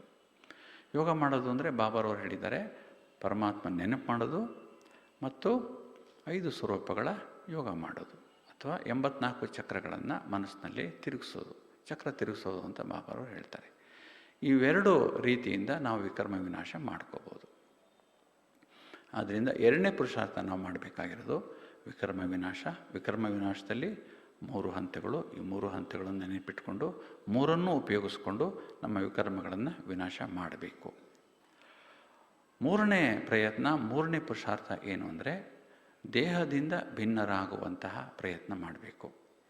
ಯಾವುದೇ ಆಧ್ಯಾತ್ಮಿಕ ಅನುಭವದಲ್ಲಿ ನಾವು ಇನ್ನೂ ಹೆಚ್ಚು ನುರಿತವರಾಗಬೇಕು, ಪರಿಣಿತರಾಗಬೇಕು, ನಮಗೆ ಇನ್ನೂ ಹೆಚ್ಚು ಹೆಚ್ಚು ಅನುಭವಗಳು ಬರಬೇಕು ಅಂದರೆ ಯಾವುದೇ ಪ್ರಕಾರದ ಆಧ್ಯಾತ್ಮಿಕತೆಯಲ್ಲಿ ದೇಹದಿಂದ ಭಿನ್ನರಾಗುವಂಥ ಸ್ಥಿತಿ ಇದೆಯಲ್ಲ, ಇದು ಬಹಳ ವಿಶೇಷವಾದ ಅನುಭವ ಮತ್ತು ಸ್ಥಿತಿ. ಇದನ್ನು ಬಾಬಾರವರು ಹೇಳ್ತಾರೆ, ನೀವು ಆಗಾಗ ಮಾಡ್ತಾನೆ ಇರಬೇಕು ಮಕ್ಕಳೇ ಅಂತ. ಮೊನ್ನೆ ಒಂದು ಸಾಕಾರವಾಣಿಯಲ್ಲಿ ಬಾಬಾವರು ಹೇಳಿದರು, ಮಕ್ಕಳೇ ನೀವು ದೇಹವನ್ನು ಮರೆತು ಶಾಂತಿಧಾಮ ಮತ್ತು ಸುಖಧಾಮವನ್ನು ನೆನಪು ಮಾಡಿ ಅಂತ ಬಾಬಾರವರು ಹೇಳಿದರು. ಅಂದರೆ ದೇಹವನ್ನು ಪದೇ ಪದೇ ಮರಿತಾನೆ ಇರಬೇಕು. ನಾವು ಮನೆಗೆ ಹೋಗಬೇಕು ಅಂದರೆ ದೇಹವನ್ನು ಮರೀಲೇಬೇಕು. ಅದಕ್ಕಾಗಿ ಮೊದಲ ಒಂದು ಧಾರಣೆ ನಾವು ಮಾಡಬೇಕಾಗಿರೋದು ದೇಹದಿಂದ ಭಿನ್ನರಾಗೋದಕ್ಕೆ ಅಶರೀರಿ ಸ್ಥಿತಿ. ಅಶರೀರಿ ಸ್ಥಿತಿ ಯಾವ ರೀತಿ ಇದೆ ಅಂದರೆ, ಬಹಳ ಸುಲಭವಾಗಿ ನಾವು ನಮ್ಮ ಶರೀರವನ್ನು ಮರೆತು ಆ ಅನುಭವದಲ್ಲೇ ನಾವು ತಲ್ಲೀನರಾಗಿರುವಂತಹ ಸ್ಥಿತಿ ಅಶರೀರಿ ಸ್ಥಿತಿ. ಪರಮಾತ್ಮನು ಅಶರೀರಿ, ನಿರಾಕಾರ. ನಾವು ಕೂಡ ಅಶರೀರಿ ಆಗಬೇಕು, ಯಾಕೆಂದರೆ ಶರೀರಕ್ಕೆ ಅಂಟ್ಕೊಂಡಿದ್ದೀವಿ. ನಿನ್ನೆ ತಾವೆಲ್ಲ ಅಶರೀರಿ ಸ್ಥಿತಿಯ ಅನುಭವನೂ ಮಾಡಿದಿರಿ ಅಂತ ಅಂದ್ಕೊಂಡಿದ್ದೀನಿ. ನಿನ್ನೆ ನಾವು ಅಶರೀರಿ ಸ್ಥಿತಿ ಜ್ಯೋತಿ ಯೋಗ ಮಾಡಿದ್ವಲ್ಲ, ಅಲ್ಪ ಸ್ವಲ್ಪ ಅನುಭವ ಆಯಿತಾ ಶರೀರದಿಂದ ಭಿನ್ನ ಆಗಿರೋದು? Very good. ಈ ಅನುಭವವನ್ನು ಪದೇ ಪದೇ ಪದೇ ಪದೇ ಮಾಡ್ತಾ ಇರಬೇಕು. ದಿವಸಕ್ಕೆ ಒಂದು 10, 15, 20 ಸಾರಿ ಆದರೂ ಶರೀರದಿಂದ ಭಿನ್ನವಾಗಿದ್ದೀನಿ, ಡಿಟ್ಯಾಚ್ ಆಗಿದ್ದೀನಿ, ನಾನು ಆತ್ಮ, ಶರೀರ ಬದುಕಿದ್ರೂ ಸತ್ತಾಗಿದೆ, ನಾನು ಡೆಡ್ ಸೈಲೆನ್ಸಲ್ಲಿದ್ದೀನಿ, ಶರೀರ ನನ್ನ ವಸ್ತ್ರ ಅನ್ನುವ ಅನುಭವವನ್ನು ಪದೇ ಪದೇ ಪದೇ ಪದೇ ಮಾಡಿದ್ರೆ ಇದು ಡೆಪ್ತಲ್ಲಿ ಹೋಗುವಂಥದ್ದು. ಆತ್ಮಾಭಿಮಾನಿ ಸ್ಥಿತಿ ಮೊದಲನೇ ಹಂತ. ಎರಡನೇ ಹಂತ ಅಶರೀರಿ ಸ್ಥಿತಿ. ಅಶರೀರಿ ಸ್ಥಿತಿಗೆ ಹೋದ ಹಾಗೆಲ್ಲ ನಮ್ಮಲ್ಲಿ ಶಕ್ತಿ ಜಾಗೃತವಾಗ್ತಾ ಹೋಗುತ್ತೆ ಮತ್ತು ಬಾಬರವರ ಶಕ್ತಿಗಳು ವಿಶೇಷವಾಗಿ ನಮ್ಮಲ್ಲಿ ಪ್ರವೇಶ ಆಗ್ತಾ ಹೋಗುತ್ತೆ. ಹಾಗಾಗಿ ಮೊದಲನೇ ಪ್ರಯತ್ನ ಅಶರೀರಿ ಸ್ಥಿತಿ, ನಾವು ದೇಹದಿಂದ ಭಿನ್ನರಾಗುವಂತಹ ಪ್ರಯತ್ನದಲ್ಲಿ. ಎರಡನೇದು ಪ್ರೀತಿಯಲ್ಲಿ ಮೈಮರೆಯುವುದು.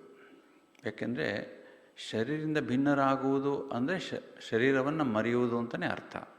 ಪ್ರೀತಿಯಲ್ಲಿ ಮೈಮರೆಯುವುದು ಅಂದರೆ ಇವತ್ತು ಬಾಬರವರು ಹೇಳಿದರು ಏನಂದರೆ, ಮಕ್ಕಳೇ ನೀವು ಹೃದಯ ಸಿಂಹಾಸನಾಧಿಕಾರಿಗಳಾಗಿಬಿಟ್ರೆ ಈ ಹಳೆಯ ದೇಹ ಮತ್ತು ಹಳೆಯ ಪ್ರಪಂಚ ಎರಡೂ ತನ್ನಿಂದ ತಾನೇ ಮರೆತು ಹೋಗುತ್ತೆ ಅಂತ ಹೇಳಿದ್ರು ಬಾಬರವರು ಇವತ್ತು. ಆದರೆ ಹೃದಯ ಸಿಂಹಾಸನದಲ್ಲಿ ಕೂತ್ಕೊಳ್ಳೋದು ಹೇಗೆ? ಬಾಬಾವ್ರ ಹತ್ರ ಸಿಂಹಾಸನ ಎಲ್ಲಿದೆ? ಹೃದಯ ಅಂದರೆ ಯಾವುದು ಅಂದರೆ, ಹೃದಯ ಅಂದರೆ ಪ್ರೀತಿ ಅಷ್ಟೇ, ಬೇರೆ ಏನಿಲ್ಲ. ಈ ಭೌತಿಕವಾದ ಹೃದಯ ಅಲ್ಲ, ಹೃದಯ ಇರೋದು ಆತ್ಮದಲ್ಲೇ ಇದೆ. ಅಂದರೆ ಅಂತಹ ಪ್ರೀತಿ ಇರುವಂತಹ ಸ್ಥಿತಿಗೆ ಸಿಂಹಾಸನ, ಹೃದಯ ಸಿಂಹಾಸನ ಅಂತ ಬಾಬರವ್ರು ಹೇಳ್ತಾರೆ. ನಾವೇನಾದರೂ ಬಾಬಾವ್ರನ್ನ ಅಷ್ಟು ಪ್ರೀತಿ ಮಾಡಿದ್ರೆ, ಬಾಬಾವ್ರಿಗೆ ನಾವು ಅಷ್ಟು ಹತ್ತಿರವಾಗಿಬಿಟ್ರೆ, ಸಮೀಪದಲ್ಲಿ ಬಂದುಬಿಟ್ರೆ ಬಾಬಾರವರ ಹೃದಯ ಸಿಂಹಾಸನದಲ್ಲಿ ಕೂತ್ಕೋಬೋದು. ಯಾಕೆ ಅಂದರೆ ಆ ಹೃದಯ ಸಿಂಹಾಸನದಲ್ಲಿ ಎಷ್ಟು ಜನ ಬೇಕಾದ್ರೂ ಕೂತ್ಕೋಬೋದು. ಇವತ್ತು ಹೇಳಿದಲ್ಲ, ಕೂತ್ಕೋಬೋದು, ಆಟ ಆಡ್ಬೋದು, ಮಲ್ಕೋಬೋದು, ಅಷ್ಟು ವಿಸ್ತಾರವಾದಂಥ ಅದು ಸಿಂಹಾಸನ. ಅಂದರೆ 10-12 ಲಕ್ಷ ಜನ ಆ ಸಿಂಹಾಸನದಲ್ಲಿ ಆಟ ಆಡ್ಬೋದು. ಅಂದರೆ ಬಾಬರವ್ರ ಮನಸ್ಸು ಎಷ್ಟು ವಿಶಾಲವಾದದ್ದು ಅಂತ ಯೋಚನೆ ಮಾಡಿ. ನಮ್ಮ ಹೃದಯ ಸಿಂಹಾಸನ ಇದೆಯಲ್ಲ, ನಮ್ಮ ಹೃದಯ ಸಿಂಹಾಸನ ಎಲ್ಲಿದೆ? ಅದು ಭೌತಿಕವಾದಂಥ ಹೃದಯ ಅಲ್ಲ, ಅದು ಆತ್ಮದಲ್ಲೇ ಇರೋದು. ಆದರೆ ಇದರಲ್ಲಿ ಈಗಾಗಲೇ ತುಂಬ ಜನ ಕೂತ್ಕೊಂಡ್ಬಿಟ್ಟಿದ್ದಾರೆ ಅದರಲ್ಲಿ, ನಮ್ಮ ಹೃದಯ ಸಿಂಹಾಸನದಲ್ಲಿ.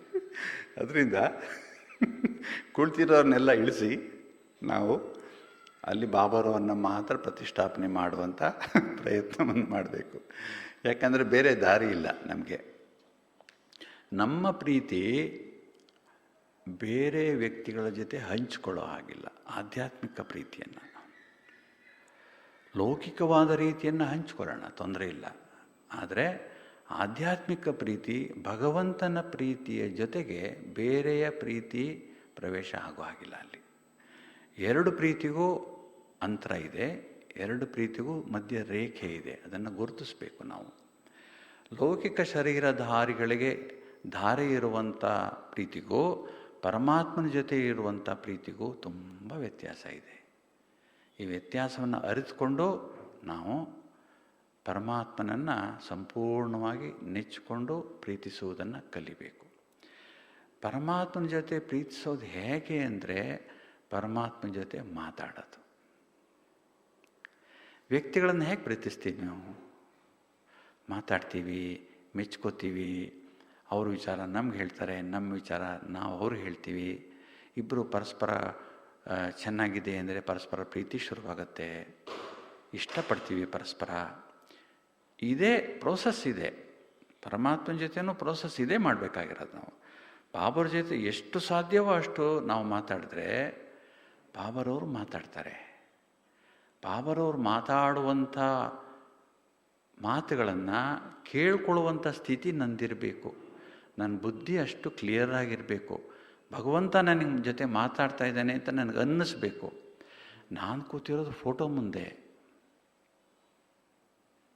ಸಾಕಾರ ಬಾಬಾ ಅಲ್ಲ ಅದು. ಆದರೆ ಸಾಕಾರ ಬಾಬಾನೇ ಬಂದುಬಿಡ್ತಾರೆ ಅಲ್ಲಿಗೆ. ನಾವು ನಮ್ಮ ಹೃದಯ ಬಿಚ್ಚಿ ಮಾತನಾಡಿದ್ರೆ ಬಾಬಾರವರು ಹಾಜರಾಗ್ಬಿಡ್ತಾರೆ. ಬಾಬಾರವ್ರು ಹೇಳ್ತಾರೆ, ನೀವು ಒಂದು ಕ್ಷಣ ನಾನು ಕರೆದ್ರೆ ಬಂದುಬಿಡ್ತೀನಿ ಮಕ್ಕಳೇ. ಹಾಗಾದರೆ ನಮ್ಮ ಮನೆಗೂ ಬರ್ತಾರೆ ಅವರು? ಬರ್ತಾರೆ, ಯಾಕೆ ಬರಲ್ಲ? ನಮ್ಮ ಮನೆಗೂ ಬರ್ತಾರೆ, ಎಲ್ಲರ ಮನೆಗೂ ಬರ್ತಾರೆ. ಬಾಬಾರವ್ರನ್ನ ನಮ್ಮ ಮನೆಗಳಿಗೆ ಆಹ್ವಾನಿಸುವಂತಹ ಒಂದು ಪ್ರಯತ್ನವನ್ನು, ಪುರುಷಾರ್ಥವನ್ನು ಪ್ರತಿನಿತ್ಯ ಮಾಡಬೇಕು. ಇದು ನಮ್ಮ ಹ್ಯಾಬಿಟ್ ಆಗಬೇಕು. ಭಗವಂತನನ್ನು ನಾನು ಶುದ್ಧನಾಗಿರುವಾಗ ಶರೀರ ಶುದ್ಧ ಇದೆ, ಆಹಾರ ಶುದ್ಧಿ ಇದೆ, ಮನಸ್ಸು ಶುದ್ಧಿ ಇದೆ. ನಾನು ಶುದ್ಧನಾಗಿ ಮನಸ್ಸಿನಲ್ಲಿ ಯಾವ ವಿಚಾರಗಳು ಇಲ್ಲದೆ ಬಾಬಾ ಆಹ್ವಾನ ಮಾಡಿದ್ರೆ ಖಂಡಿತ ಬರ್ತಾರೆ. ಇದು ಬಾಬಾರವ್ರ ವಾಗ್ದಾನ, ಶಬ್ದಗಳಲ್ಲ, ವಾಗ್ದಾನ ಇದು. ಕಚೇರಿಗೂ ಬರ್ತಾರೆ. ಎಲ್ಲಿ ಕರೆದ್ರೆ ಅಲ್ಲಿಗೆ ಬರ್ತಾರೆ. ಹೃದಯ ಶುದ್ಧತೆ ಇರಬೇಕಷ್ಟೇ. ಅವರನ್ನು ಕರೆಯುವಷ್ಟು ತಾಕತ್ತು ನಮ್ಮೊಳಗಡೆ ಇರಬೇಕು. ತಾಕತ್ತು ಅಂದರೆ ಬೇರೆ ಇಲ್ಲ, ಪ್ರೀತಿ ಅಷ್ಟೇ, ಇನ್ಯಾವ ತಾಕತ್ತು ಅವಶ್ಯಕತೆ ಇಲ್ಲ. ಬಾಬಾವ್ರನ್ನ ಅಷ್ಟು ಪ್ರೀತಿಸಿದ್ರೆ ಬಾಬಾವ್ರು ಅದಕ್ಕೆ ರೆಸ್ಪಾಂಡ್ ಕೊಡಲೇಬೇಕು, ಬೇರೆ ದಾರಿ ಇಲ್ಲ ಅವ್ರಿಗೆ. ಅಷ್ಟು ಬಾಬಾ ಹೇಳ್ತಾರೆ ಎಷ್ಟೋ ಬಾರಿ, ನನ್ನನ್ನು ಮಕ್ಕಳು ತಮ್ಮ ಪ್ರೀತಿಯಿಂದ ಕಟ್ ಹಾಕ್ಬಿಟ್ಟಿದ್ದಾರೆ, ನನಗೆ ಅವ್ರು ಹೇಳ್ದಂಗೆ ನಾನು ಕೇಳಲೇಬೇಕಾಗುತ್ತೆ ಅಂತ ಸ್ವಯಂ ಬಾಪ್ತಾದ ಹೇಳಿದ್ದಾರೆ. ಆದ್ದರಿಂದ ಈ ಒಂದು ಅವಕಾಶವನ್ನು ನಾವು ಉಪಯೋಗಿಸ್ಕೋಬೇಕು. ಹಾಗಾಗಿ ಪ್ರೀತಿಯಲ್ಲಿ ಮೈ ಮರೆಯುವುದು. ಯಾವಾಗ ನಾವು ಭಗವಂತ ಜೊತೆ ಮಾತಾಡ್ತೀವಿ, ಆ ಪ್ರೀತಿಯಲ್ಲಿ ನಮ್ಮ ಮನಸ್ಸಿನ ವಿಚಾರಗಳನ್ನೆಲ್ಲ ಹೇಳ್ಕೊಳ್ತೀವಿ, ಇದರಲ್ಲಿ ಏನಾಗುತ್ತೆ, ಎಷ್ಟೋ ಬಾರಿ ಮೈ ಮರೆತು ಬಿಡ್ತೀವಿ ನಾವು. ಬಾಬರ ಜೊತೆ ಯೋಗ ಮಾಡ್ತಾ ಮಾಡ್ತಾ ಮಾಡ್ತಾ ಹಾಗೆಯೇ ಮೈ ಮರೆತು ಬಿಟ್ಟಿರ್ತೀವಿ ನಾವು ಎಷ್ಟೋ ಹೊತ್ತು. ಸ್ವಲ್ಪ ಹೊತ್ತಾದರೂ ಸರಿ, ಪರವಾಗಿಲ್ಲ, ಮೈ ಮರೆಯುವ ಅಭ್ಯಾಸವನ್ನು ಮಾಡಬೇಕು. ಶರೀರಧಾರಿಗಳ ನೆನಪಿನಲ್ಲಿ ಎಷ್ಟು ಬಾರಿ ಮೈ ಮರೆಯಲ್ಲ ನಾವು.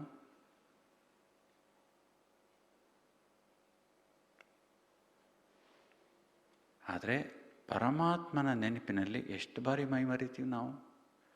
ಎಷ್ಟು ಕಣ್ಣೀರು ಹಾಕಿದ್ದೀವಿ, ಬಾಬಾ ನೆನಪಲ್ಲಿ ಎಷ್ಟು ಕಣ್ಣೀರು ಬಿದ್ದಿದೆ ಅಲ್ವಾ? ಯೋಚನೆ ಮಾಡಬೇಕು. ಇದು 2ನೇ ಹಂತ, ಪ್ರೀತಿಯಲ್ಲಿ ಮೈ ಮರೆಯೋದು. 3ನೇ ಹಂತ, ಪ್ರಾಪ್ತಿಗಳಲ್ಲಿ ಮೈ ಮರೆಯೋದು. ಬಾಬಾವ್ರು ನಮಗೆ ಎಷ್ಟೊಂದು ಪ್ರಾಪ್ತಿಗಳು ಮಾಡಿಕೊಟ್ಟಿದ್ದಾರಲ್ವಾ, 1, 2, 3 ಎಷ್ಟು ಪ್ರಾಪ್ತಿ ಇದೆ, ಲೆಕ್ಕ ಹಾಕೋಕ್ಕಾಗುತ್ತಾ ಅದನ್ನು?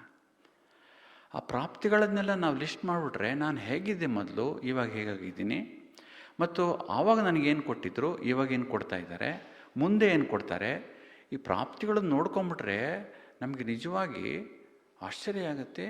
ಭಗವಂತ ನನ್ನಂಥ ಸಾಧಾರಣ ವ್ಯಕ್ತಿಗೆ ಇಷ್ಟೆಲ್ಲ ಪ್ರಾಪ್ತಿ,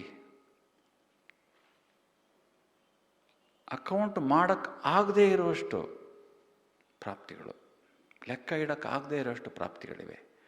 ಆ ಪ್ರಾಪ್ತಿಗಳ ಸುಖ ಸಿಕ್ಕಿದೆ ನನಗೆ ಅನ್ನುವ ಅನುಭವ ಮಾಡದೇ ಒಂದು ದೇಹವನ್ನು ಮರೆಯೋದು. ಎಷ್ಟೋ ಬಾರಿ ನಾವು ತುಂಬ ಕಾಸ್ಟ್ಲಿ ವಸ್ತು ತೊಗೊಂಬಂದ್ಬಿಟ್ಟು ಅದನ್ನು ನೋಡ್ತಾ ಇರೋದಲ್ಲೇ ಮೈ ಮರಿತೀವಿ. ಪ್ರಾಣಿಗಳನ್ನು ತಗೊಂಬಂದರೆ ಪ್ರಾಣಿಗಳನ್ನು ಮೈ ದಡೋದ್ರಲ್ಲೇ ನಾವು ಮೈ ಮರಿತೀವಿ. ಈ ಥರ ಎಲ್ಲ ನಡೆಯುತ್ತೆ. ಆದ್ದರಿಂದ ಭಗವಂತನ ಪ್ರಾಪ್ತಿಗಳು ಅಂದರೆ ಜೀವನದಲ್ಲಿ ಎಲ್ಲರಿಗೂ ಸಿಗಲ್ಲ. ಇದು ಒಂದು ಸಣ್ಣ ಪ್ರಾಪ್ತಿಗೋಸ್ಕರ ಎಷ್ಟು ಕಣ್ಣೀರು ಸುರಿಸ್ತಾರೆ ಭಕ್ತರು, ಎಷ್ಟು ಕಡೆ ತಿರುಗ್ತಾರೆ, ಎಷ್ಟು ತೀರ್ಥಯಾತ್ರೆ ಮಾಡ್ತಾರೆ, ಎಷ್ಟು ದುಡ್ಡು ಖರ್ಚು ಮಾಡ್ತಾರೆ. ನಾವೇನು ಮಾಡ್ತೀವಿ, ನಾವೇನು ಕೊಡ್ತೀವಿ ಭಗವಂತನ ಪ್ರಾಪ್ತಿಗೆ? ಕಂಪೇರ್ ಮಾಡ್ಕೊಳ್ಳಿ. ನಾನು ಭಗವಂತನಿಗೆ ಕೊಟ್ಟಿದ್ದಕ್ಕೂ ಭಗವಂತ ನನಗೆ ಕೊಡೋದಕ್ಕೂ ಅಜಗಜಾಂತರ ವ್ಯತ್ಯಾಸ ಇದೆ. ಬಾಬರು ಏನೂ ಕೇಳಲ್ಲ, ನನ್ನ ಮನಸ್ಸು ಮಾತ್ರ ಕೇಳೋದು. ಮನ್ಮನಾಭವ ಅಷ್ಟೇ. ಇವತ್ತು ಹೇಳಿದ್ರಲ್ಲ ಬಾಬರು, ಮನ್ಮನಾಭವ ಆಗಿಬಿಟ್ರೆ ನೀವು ಪವಿತ್ರರಾಗಿಬಿಡ್ತೀರಾ. ಇವತ್ತು ಬಾಬರು ಹೇಳಿರೋ ವಾಣಿಯಲ್ಲಿ. ಆದ್ದರಿಂದ ಇದನ್ನು ನಾವು ನೆನಪಿಡಬೇಕು. ಪ್ರಾಪ್ತಿಗಳಲ್ಲಿ ಮೈ ಮರೆಯೋದು. 4ನೇದು, ಅನುಭವದಲ್ಲಿ ಮೈ ಮರೆಯುವುದು. ಅನುಭವ ತುಂಬ ಆಗಿದೆ, ನಮಗೆಲ್ರಿಗೂ ಬೇಕಾದಷ್ಟು ಅನುಭವ ಆಗಿದೆ. ಮೌಂಟ್ ಅಬುನಲ್ಲಿ ಅನುಭವ ಆಗಿದೆ, ನಮ್ಮ ಸೇವಾ ಕೇಂದ್ರಗಳಲ್ಲಿ ಅನುಭವ ಆಗಿದೆ, ಮನೆಗಳಲ್ಲಿ ಅನುಭವ ಆಗಿದೆ, ಪರಸ್ಪರ ಮಾತನಾಡುವಾಗ ಅನುಭವಗಳಾಗಿವೆ, ಮತ್ತು ಜೀವನದಲ್ಲಿ ಪರಿವರ್ತನೆ ಆಗ್ತಾ ಆಗ್ತಾ ಅನುಭವಗಳು ಆಗ್ತಾನೇ ಇರ್ತವೆ. ಇದೆಲ್ಲದರ ಹಿಂದೆ ಬಾಬುವರ ಕೈವಾಡ ಇದೆ. ಇದು ನಾನು ಮಾಡಿದ್ದಲ್ಲ ಅನುಭವ, ನಾನು ಮಾಡಿದ್ದಲ್ಲ, ಬಾಬುವರು ಮಾಡಿಸಿರೋ ಅನುಭವ. ಬಾಬರವರು ಮಾಡಿಸಿರುವ ಅನುಭವದಲ್ಲಿ ನಾವು ತಲ್ಲೀನರಾದಾಗ ಆ ನೆನಪಿನಲ್ಲಿ ಸ್ವಾಭಾವಿಕವಾಗಿ ಮೈ ಮರಿತೀವಿ ನಾವು. ಅಷ್ಟು ಅನುಭವಗಳು ಆಗಿವೆ ಎಲ್ರಿಗೂ ಕೂಡ. ಒಂದು ಮುರಳಿಯನ್ನು ನೀವು ಹಿಡ್ಕೊಂಡು ನಿಮಗೆ ಅತ್ಯಂತ ಆಪ್ಯಾಯಮಾನವಾದ ಪದವೋ ಅಥವಾ ಒಂದು ವಾಕ್ಯವೋ ಹಾಗೇ ಯೋಚನೆ ಮಾಡ್ತಾ ಇದ್ದರೆ ಬಾಬರವರೇ ಬಂದು ನನಗೆ ಹೇಳ್ದಂಗೆ ಅನುಭವ ಆಗ್ಬಿಡ್ತದೆ. ಅಷ್ಟು ಆಪ್ಯಾಯಮಾನವಾಗಿರ್ತದೆ ಆ ಶಬ್ದಗಳು, ಅಕ್ಷರಗಳು, ಅಷ್ಟು ಅರ್ಥ ತುಂಬಿರುತ್ತೆ ಅದರಲ್ಲಿ. ಅಷ್ಟು ಅಷ್ಟೊಂದು ಅನುಭವ ಮಾಡಿಸ್ತಾರೆ ಬಾಬಾರವರು. ಅದರಿಂದ ಅನುಭವದಿಂದ ಮೈ ಮರೆಯೋದು. ಕೊನೆಯದಾಗಿ ಸೇವೆಯಲ್ಲಿ ಅಥವಾ ನಾವು ಮಾಡುವಂಥ ವೃತ್ತಿಯಲ್ಲಿ ಮೈ ಮರೆಯುವುದು. ಏನೇ ಕೆಲಸ ಮಾಡ್ತಾ ಇರ್ಬೋದು ನಾವು, ಆದರೆ ಮನಸ್ಸು ಬೇರೆ ಕೆಲಸ ಮಾಡ್ಬೋದು. ಇದು ಸಾಧ್ಯ ಇದೆ. ನಾವು ಎಷ್ಟೋ ಬಾರಿ ನಮ್ಮ ಲೌಕಿಕ ವೃತ್ತಿಯನ್ನು ಮಾಡುವಾಗ ಶರೀರವನ್ನು ಮರೆತಿರೋದುಂಟು. ಅಂದರೆ ಎಷ್ಟು ಫೋಕಸ್ ಆಗಿಬಿಟ್ಟಿರ್ತೀವಿ ನಾವು ಅಂದರೆ, ಮನಸ್ಸು, ಬುದ್ಧಿ, ಆ ಕ್ಷಣ ನಮ್ಮ ಶರೀರ ಎಲ್ಲ ಫೋಕಸ್ ಆಗಿಬಿಟ್ರೆ ನಮ್ಮ ಶರೀರನೇ ಮರ್ತೋಗಿರುತ್ತೆ ಕೆಲವು ಕ್ಷಣಗಳಿಗೆ. ಹಾಗೆ ಬಾಬಾವ್ರ ಜೊತೆ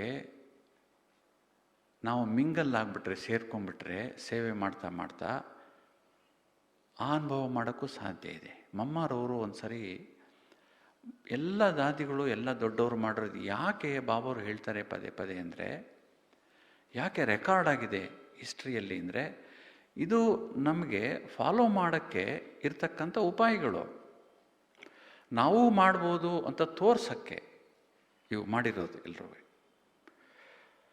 ಒಂದು ಸರಿ ಬಾಬಾರವರು ಯಾರನ್ನೋ ಕಳಿಸಿದರು, ಮಮ್ಮವ್ರನ್ನ ಕರ್ಕೊಂಡು ಬಾ ಅಂತ. ಆ ಕುಮಾರಿ ಬಂದರು, ಮಮ್ಮಾರವರು ಕರ್ಟನ್ ಹಾಕ್ತಾಯಿದ್ರು ಕಿಟಿಕಿಗೆ. ಇವರಿಗೆ ಕೂಗಕ್ಕೆ ಇಷ್ಟ ಆಗಲಿಲ್ಲ, ಮಮ್ಮ ಅಂತ ಕೂಗಕ್ಕೆ ಇಷ್ಟ ಆಗಲಿಲ್ಲ. ಮಮ್ಮ ಅವ್ರ ಹತ್ರ ಹೋದರು. ಅವರು ಕಿಟಕಿಗೆ ಸ್ಕ್ರೀನ್ ಹಾಕ್ತಾ ಇದ್ದಾರೆ, ಆದರೆ ಅವರಲ್ಲಿಲ್ಲ. ಕಣ್ಣಲ್ಲಿ ನೀರು ಸುರಿತಾ ಇದೆ, ಅವ್ರ ಮುಖ ನೋಡಿದ್ರೆ ಅವರಲ್ಲಿಲ್ಲ, ಸ್ಕ್ರೀನ್ ಹಾಕ್ತಾ ಇದ್ದಾರೆ. ಅಂದರೆ ನಾವು ಮಾಡುವಂಥ ಕೆಲಸಗಳಲ್ಲಿ ಕೆಲಸವನ್ನು ಸರಿಯಾಗಿ ಮಾಡಿದರೂ ಅದ್ರ ಜೊತೆಗೆ ನೆನಪು ಕೂಡ ಅಷ್ಟೇ ಚೆನ್ನಾಗಿ ಮಾಡ್ಬೋದು ಅಂತಾಯಿತು. ಈಗ ನಾವಿಲ್ಲಿ ಕೂತ್ಕೊಂಡಿದ್ದೀವಿ, ಏನೋ ಕೇಳ್ತಾ ಇದ್ದೀವಿ, ಮನಸ್ಸಿನಲ್ಲಿ ಮನೆಗೆ ಹೋಗ್ಬಿಟ್ಟು ನೀರು ಕುಡ್ಕೊಂಬರೋಕ್ಕಾಗಲ್ವ? ಒಂದು ಕ್ಷಣದಲ್ಲಿ ಬಂದ್ಬಿಡ್ಬೋದು. ಎಷ್ಟೊತ್ತು ನಮಗೆ ಬೇಕಾದವ್ರನ್ನ ಮಾತಾಡ್ಸಿ ಬಂದ್ಬಿಡ್ಬೋದು, ನೋಡ್ಕೊಂಬಂದ್ಬಿಡ್ಬೋದು ಒಂದು ಕ್ಷಣದಲ್ಲಿ. ಹಾಗೇ ಇದುವೆ ಮನಸ್ಸು ಎಷ್ಟು ಬೇಕಾದ್ರೂ ಕೆಲಸ ಮಾಡುತ್ತೆ, ದುಡಿಸ್ಕೊಳ್ಳೋ ಸಾಮರ್ಥ್ಯ ನಮಗೆ ಬೇಕು ಅಷ್ಟೇ. ಅಂದರೆ ಆ ಥರ ನೆನಪು ಮಾಡಲಿಕ್ಕೆ ನನಗೆ ಬರಬೇಕು, ಬಯಕೆ ಇರಬೇಕು.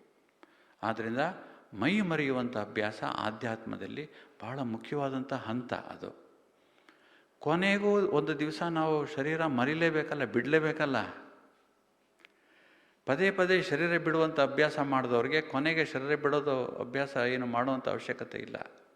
ಬಾಬಾರು ಎಷ್ಟೋ ಸರಿ ಹೇಳಿದೆ, ನೀವು ಶರೀರ ಬಿಡೋದೇನು ಸತ್ತೇ ಹೋಗಿದ್ರಲ್ಲ ನೀವಾಗಲೇ. ಸತ್ತೋದವರು ಪದೇ ಪದೇ ಎಲ್ಲಿ ಶರೀರ ಬಿಡ್ತಾರೆ ಅಂತ ಬಾಬಾರವ್ರು ಹೇಳ್ತಾರೆ. ಹಾಗಾಗಿ ಹಳೆ ಪ್ರಪಂಚದಿಂದ ಸತ್ತೋಗಿದ್ದೀವಿ ನಿಜ, ಶರೀರದಿಂದ ಸಾಯಬೇಕಲ್ಲ. ಅದಕ್ಕೆ ಈ ತಂತ್ರಗಳನ್ನು ನಾವು ಉಪಯೋಗಿಸ್ಬೋದು. ಮೂರನೇ ಹಂತ ಅಥವಾ ಮೂರನೇ ಪುರುಷಾರ್ಥ ನಾವು ಮಾಡಬೇಕಾಗಿರೋದು ಶರೀರವನ್ನು ಮರೆಯೋದು. ನಾಲ್ಕನೇ ಪುರುಷಾರ್ಥ ವರ್ತಮಾನದಲ್ಲಿರುವುದು. ವರ್ತಮಾನದಲ್ಲಿರುವುದು ಅಂದರೆ ಇಲ್ಲಿ ಈ ಕ್ಷಣ ಇರೋದು ಅಂತ ಅರ್ಥ. ಸಾಮಾನ್ಯವಾಗಿ ನಾವೆಲ್ಲರೂ ಕೂಡ ಭೂತಕಾಲದಲ್ಲೇ ಇರೋದು ಜಾಸ್ತಿ.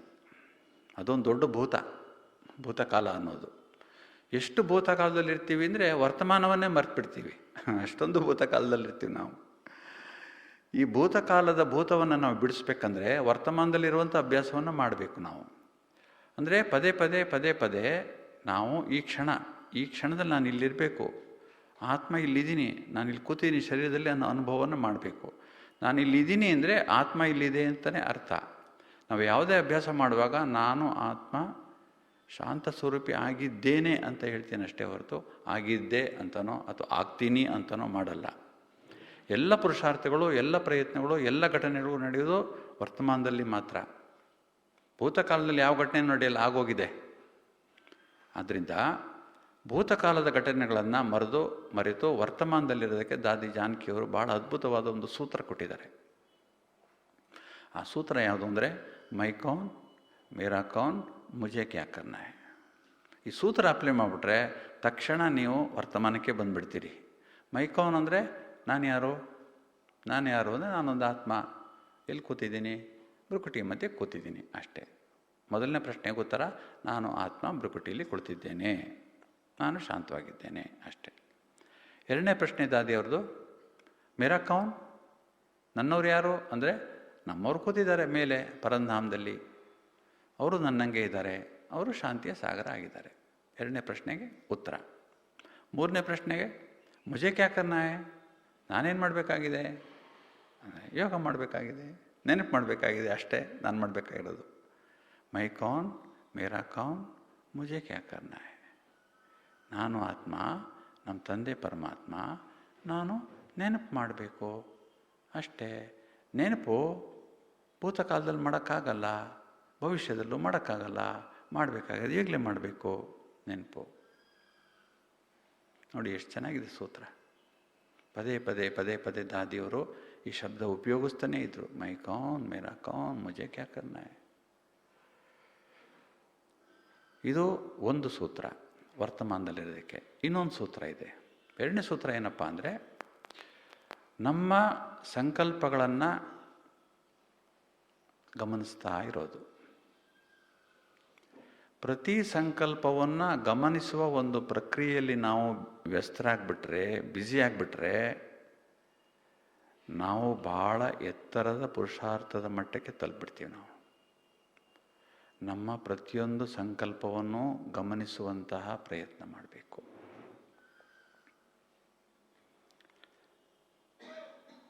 ಇದು ಓಡುತ್ತಿರುವ ಕುದುರೆಯನ್ನು ಹಿಡಿದು ಕಟ್ಟಾಕ್ದಂಗೆ. ಮನಸ್ಸು ಓಡುತ್ತೆ ಕುದುರೆ ಓಡ್ದಂಗೆ. ಆದರೆ ಯಾವಾಗ ನಾನು ಒಂದೊಂದೇ ನನ್ನ ಸಂಕಲ್ಪಗಳನ್ನು ಗಮನಿಸೋಕ್ಕೆ ಶುರು ಮಾಡ್ತೀನಲ್ಲ, ನನ್ನ ಸಂಕಲ್ಪಗಳೆಲ್ಲ ನಿಧಾನವಾಗಿ ಕುದುರೆ ಕೈಗೆ ಸಿಕ್ಬಿಡುತ್ತೆ, ಕಟ್ಟಾಕ್ಬಿಡ್ಬೋದು ಅದನ್ನ. ಬಾಬರವ್ರು ಹೇಳ್ತಾರೆ, ಒಂದೊಂದೇ ಸಂಕಲ್ಪಗಳನ್ನು ನೀವು ಸುಖಿಸಬೇಕು, ಸುಖ ಕಾಣಬೇಕು ಅದರಲ್ಲಿ. ಯಾಕೆಂದರೆ ಅದು ನನ್ನ ಸಂಕಲ್ಪ, ನನಗೆ ಸುಖ ಕೊಡದೇ ಇದ್ದರೆ ಬೇರೆಯವ್ರಿಗೆ ಹೆಂಗೆ ಸುಖ ಕೊಡುತ್ತೆ ಅದು? ಆದ್ದರಿಂದ ಮೊದಲು ನನ್ನ ಸಂಕಲ್ಪಗಳು ನನಗೆ ಸುಖ ಕೊಡುವ ಹಾಗೆ ನಾನು ನಿರ್ಮಾಣ ಮಾಡಬೇಕು. ನನಗೆ ಬೇಕಾದಂಥ ಸಂಕಲ್ಪಗಳನ್ನು ನಾನು ಹುಟ್ಟು ಹಾಕಿ ಆ ಸಂಕಲ್ಪಗಳನ್ನೇ ಗಮನಿಸಬೇಕು. ಭಾಳ ಸೂಕ್ಷ್ಮವಾದ ವಿಚಾರ ಇದು. ಯೋಚನೆ ಮಾಡಿ, ಎಷ್ಟು ಆಲೋಚನೆಗಳನ್ನು ನಾವು ಹೊರಗಡೆ ಹಾಕ್ತೀವಿ ಪ್ರತಿನಿತ್ಯ, ಎಷ್ಟು ಯೋಚನೆ ಮಾಡ್ತೀವಿ. ಒಂದೊಂದೇ ಆಲೋಚನೆಗಳನ್ನು ಬಿಡುಗಡೆ ಮಾಡಿದ್ರೆ, ಜೋಬಿನಿಂದ ಇರೋ ದುಡ್ಡೆಲ್ಲ ನಾವು ಒಂದೇ ಸರಿ ತೆಗೆದುಬಿಡಲ್ಲ. ಭಾಳ ಬುದ್ಧಿವಂತರು ನಾವು. ಅವಶ್ಯಕತೆ ಎಷ್ಟಿದೆ ಅಷ್ಟು ಮಾತ್ರ ತೆಗಿತೀವಿ ದುಡ್ಡು. ಯೋಚನೆ ಮಾಡುವಾಗ ಮಾತ್ರ ಕೋಟ್ಯಾಧೀಶರು ನಾವು. ಎಷ್ಟು ಬೇಕಾದ್ರೂ ತಗೊಳ್ಳಿ. ಅದಕ್ಕೂ ಒಂದು ಮೌಲ್ಯ ಇದೆ ಆಲೋಚನೆಗೆ. ಪ್ರತಿಯೊಂದಕ್ಕೂ ಒಂದು ಬೆಲೆ ಇದೆ. ನಾನು ಉತ್ಪಾದನೆ ಮಾಡುವಂಥ ಪ್ರತಿಯೊಂದು ಸಂಕಲ್ಪದಲ್ಲೂ ಅರ್ಥ ಇರಬೇಕು, ಅದಕ್ಕೊಂದು ಗುರಿ ಇರಬೇಕು. ಆವಾಗ ಮಾತ್ರ ಸಂಕಲ್ಪ ನನ್ನಿಂದ ಬಿಡುಗಡೆ ಆಗಬೇಕು. ಆನೆಗೆ ಅಂಕುಶ ಹಾಕಿದ ಹಾಗೆ ಇದು ಮಾಡಬೇಕು. ಇದು ಭಾಳ ದೊಡ್ಡ ಪುರುಷಾರ್ಥ. 5 ನಿಮಿಷ 10 ನಿಮಿಷ ಈ ಪುರುಷಾರ್ಥ ಮಾಡಿದ್ರೂ ನಾವು ಗ್ರೇಟ್. 5 ಮಿನಿಟ್ಸ್ ನಮ್ಮ ಸಂಕಲ್ಪಗಳನ್ನು ಗಮನಿಸೋಕ್ಕಾಗುತ್ತಾ? ನೋಡ್ಕೊಳ್ಳಿ, ಪ್ರಯತ್ನ ಮಾಡಿ. 5 ಮಿನಿಟ್ಸ್. ಆವಾಗ ಇದರ ಅಗಾಧತೆ ಅರಿವಾಗತ್ತೆ ನಮಗೆ. 5 ನಿಮಿಷ ನನ್ನ ಮನಸ್ಸು ನಾನು ಹೇಳ್ದಂಗೆ ಕೇಳಲ್ಲ ಅಂದರೆ 16 ಗಂಟೆ ಕಾಲನ ಎಚ್ಚರ ಇರ್ತೀನಲ್ಲ, ಆವಾಗ ಕೇಳೋದೇ ಇಲ್ಲ ಅಂತ ಅರ್ಥ ಆಯ್ತಲ್ಲ. ಆವಾಗ ಒಂದೊಂದು ಸಂಕಲ್ಪವನ್ನು ಗಮನಿಸುವುದು ಎರಡನೇ ಸೂತ್ರ ವರ್ತಮಾನದಲ್ಲಿರೋದಕ್ಕೆ. ಯಾಕೆಂದರೆ ವರ್ತಮಾನದಲ್ಲಿರುವುದು ಅಂದರೆ ಈ ಕ್ಷಣ ಸುಕ್ಷಣ, ಈ ದಿನ ಸುದಿನ, ನೆನ್ನೆನೂ ಇಲ್ಲ ನಾಳೆನೂ ಇಲ್ಲ. ಸೊ 4ನೇದು ಪುರುಷಾರ್ಥ ವರ್ತಮಾನದಲ್ಲಿರುವುದು. 5ನೇದು ಯೋಚಿಸದೇ ಇರುವುದು. ಜಾನಕಿ ದಾದಿಯವರು ಪದೇ ಪದೇ ಹೇಳ್ತಾ ಇದ್ರು, ಡೋಂಟ್ ಥಿಂಕ್ ಅಂತ. ಎಂಥ ಪುರುಷಾರ್ಥ ಗೊತ್ತಾ ಅದರಲ್ಲಿ ಅಡಗಿದೆ? ಡೋಂಟ್ ಥಿಂಕ್ ಅನ್ನೋದರಲ್ಲಿ ನಾವು ಎಲ್ಲದಕ್ಕೂ ಎಷ್ಟು ಯೋಚನೆ ಮಾಡ್ತೀವಲ್ವಾ. ದಾದಿ ಹೇಳಿದ್ರು ಡೋಂಟ್ ಥಿಂಕ್. ನಾನು ಯೋಚನೆ ಮಾಡಲ್ಲ ಅಂತ ಹೇಳ್ತಾ ಇದ್ರು ದಾದಿ. ನಾನು ಯಾವುದಕ್ಕೂ ಯೋಚನೆ ಮಾಡಲ್ಲ ಅಂತ ಹೇಳ್ತಿದ್ರು. ಹಾಗಾದ್ರೆ ಏನು ಪುರುಷಾರ್ಥ ಮಾಡಿರ್ಬೋದು ಅವರು? ಹಾಗಾದ್ರೆ ನಾವು ಸಂಕಲ್ಪಗಳು ಎಷ್ಟೊಂದು ಏನಕ್ಕೆ ಯೋಚನೆ ಮಾಡ್ತೀವಿ ನಾವು ಅಷ್ಟೊಂದು? ನಾವು ಆಲೋಚನೆ ಮಾಡಬೇಕಾಗಿರೋದು ನಮ್ಮ ಪುರುಷಾರ್ಥದ ಬಗ್ಗೆ ಮಾತ್ರ, ಮತ್ತು ಬದುಕಿರೋದಕ್ಕೆ ಮಾತ್ರ ಅಷ್ಟೇ. ಉಳಿದ ಎಲ್ಲ ಆಲೋಚನೆಗಳನ್ನು ಬಾಬಾವ್ರಿಗೆ ಬಿಡಬೇಕು. ಬಾಬಾವ್ರ ಮೇಲೆ ನಿಶ್ಚಯ ಇದ್ದರೆ ಬಾಬಾ ಹೇಳ್ತಾರೆ, ನಿಮ್ಮ ಪರವಾಗಿ ನಾನು ಸಂಕಲ್ಪ ಮಾಡ್ತೇನೆ, ನಾನು ಆಲೋಚನೆ ಮಾಡ್ತೀನಿ ನಿಮ್ಮ ಪರವಾಗಿ, ನೀವ್ಯಾಕೆ ಆಲೋಚನೆ ಮಾಡ್ತೀರಾ? ಅಷ್ಟರ ಮಟ್ಟಿಗೆ ಬಾಬಾವ್ರ ಗ್ಯಾರಂಟಿ ಕೊಟ್ಟ ಮೇಲೆ ನಾವೇನು ಮಾಡ್ತೀವಿ? ನಾವೇ ಮಾಡ್ಬೋದು, ನಾನೇ ಆಲೋಚನೆ ಮಾಡಬೇಕು, ನಾನೇ ಎಲ್ಲ ಮಾಡಬೇಕು. ಎಷ್ಟು ಹೇಳಿದ್ರೆ ಕೇಳಲ್ಲ, ಬೇರೆಯವ್ರು ಯಾರೂ ಏನು ಮಾಡಲ್ಲ, ನಾನೇ ಮಾಡಬೇಕು ಎಲ್ಲ. ಎಲ್ಲರ ಪರವಾಗಿ ನಾನೇ ಆಲೋಚನೆ ಮಾಡ್ತಾಯಿದ್ದೀನಿ ಅನ್ನೋ ಥರ ನಾವು ತಿಳ್ಕೊಂಡಿರೋದು. ಎಷ್ಟು ವೇಸ್ಟ್ ಆಗ್ತಾಯಿದೆ ನೋಡಿ ನಮ್ಮ ಶಕ್ತಿಗಳು. ದಾದಿ ಎಷ್ಟು ಆ ಶಕ್ತಿಗಳನ್ನು ಹಿಡಿದಿಟ್ಕೊಂಡಿರ್ಬೋದು, ಅವ್ರ ಮನಸ್ಸಲ್ಲಿ ಎಷ್ಟು ಶಕ್ತಿ ಇದ್ದಿರ್ಬೋದು. ಅದಕ್ಕೆ ಅವರಾಗಿದ್ದು. ದಾದಿ ಒಂದು ಸರಿ ಶಾಂತಿವನದಲ್ಲಿ ಓಪನ್ನಾಗಿ ಹೇಳಿಬಿಟ್ರು. ಅವ್ರ ಮನಸ್ಸಿಗೆ ಏನಾಗಿತ್ತೋ ಏನೋ ಗೊತ್ತಿಲ್ಲ. ದಾದಿ ಆಗುವುದು ಅಂದರೆ ಸಾಮಾನ್ಯ ಅಲ್ಲ ಅಂದರು ದಾದಿ. कम बात है क्या दादी बनने का, आप बन के दिखाओ ಅಂದ್ಬಿಟ್ರು. ಅದರ ಹಿನ್ನೆಲೆ ಏನು ಎತ್ತ ಅಂತ ಯಾರಿಗೂ ಗೊತ್ತಿಲ್ಲ. ಆ ಥರ ದಾದಿ ಯಾವತ್ತೂ ರಿಯಾಕ್ಟ್ ಮಾಡಿರಲಿಲ್ಲ. ದಾದಿ ಆಗೋದು ಅಂದರೆ ಎಷ್ಟು ತ್ಯಾಗ, ಎಷ್ಟು ಪುರುಷಾರ್ಥ, ಎಷ್ಟು ನಂಬಿಕೆ, ಎಷ್ಟು ಜೀವನದಲ್ಲಿ ಪೆಟ್ಟು ತಿಂದಿದ್ದಾರೆ, ಎಷ್ಟು ಸಾರಿ ಸೋತಿದ್ದಾರೆ ಜೀವನದಲ್ಲಿ ದಾದಿ ಆಗೋಕ್ಕೆ. ಒಬ್ಬರು ದಾದಿ ಅಂತಲ್ಲ, ಎಲ್ಲ ದಾದಿಗಳು ಹಾಗೆ ಮಾಡಿರೋದು. ನಮಗೆ ಒಂದು ಚೂರು ಏರ್ಪೇರ್ ಆಗಬಾರ್ದು, ಎಲ್ಲ ಕರೆಕ್ಟಾಗಿ ಆ್ಯಕ್ಯುರೇಟ್ ಆಗಿರಬೇಕು ನಮ್ಮ ಜೀವನದಲ್ಲಿ. ನಾವು ಸೋಲಕ್ಕೆ ರೆಡಿ ಇಲ್ಲ ಯಾವತ್ತೂ. ಅವರೆಲ್ಲ ಸೋತು ಗೆದ್ದವರು, ನಾವು ಗೆದ್ದು ಸೋತವರು. ಎಷ್ಟು ವ್ಯತ್ಯಾಸ. ಅದಕ್ಕೆ ದಾದಿಗಳು ಅಂದರೆ ದಾದಿಗಳೇ ಯಾವಾಗಲೂ, ಯಾರೇ ಆಗಿರಲಿ.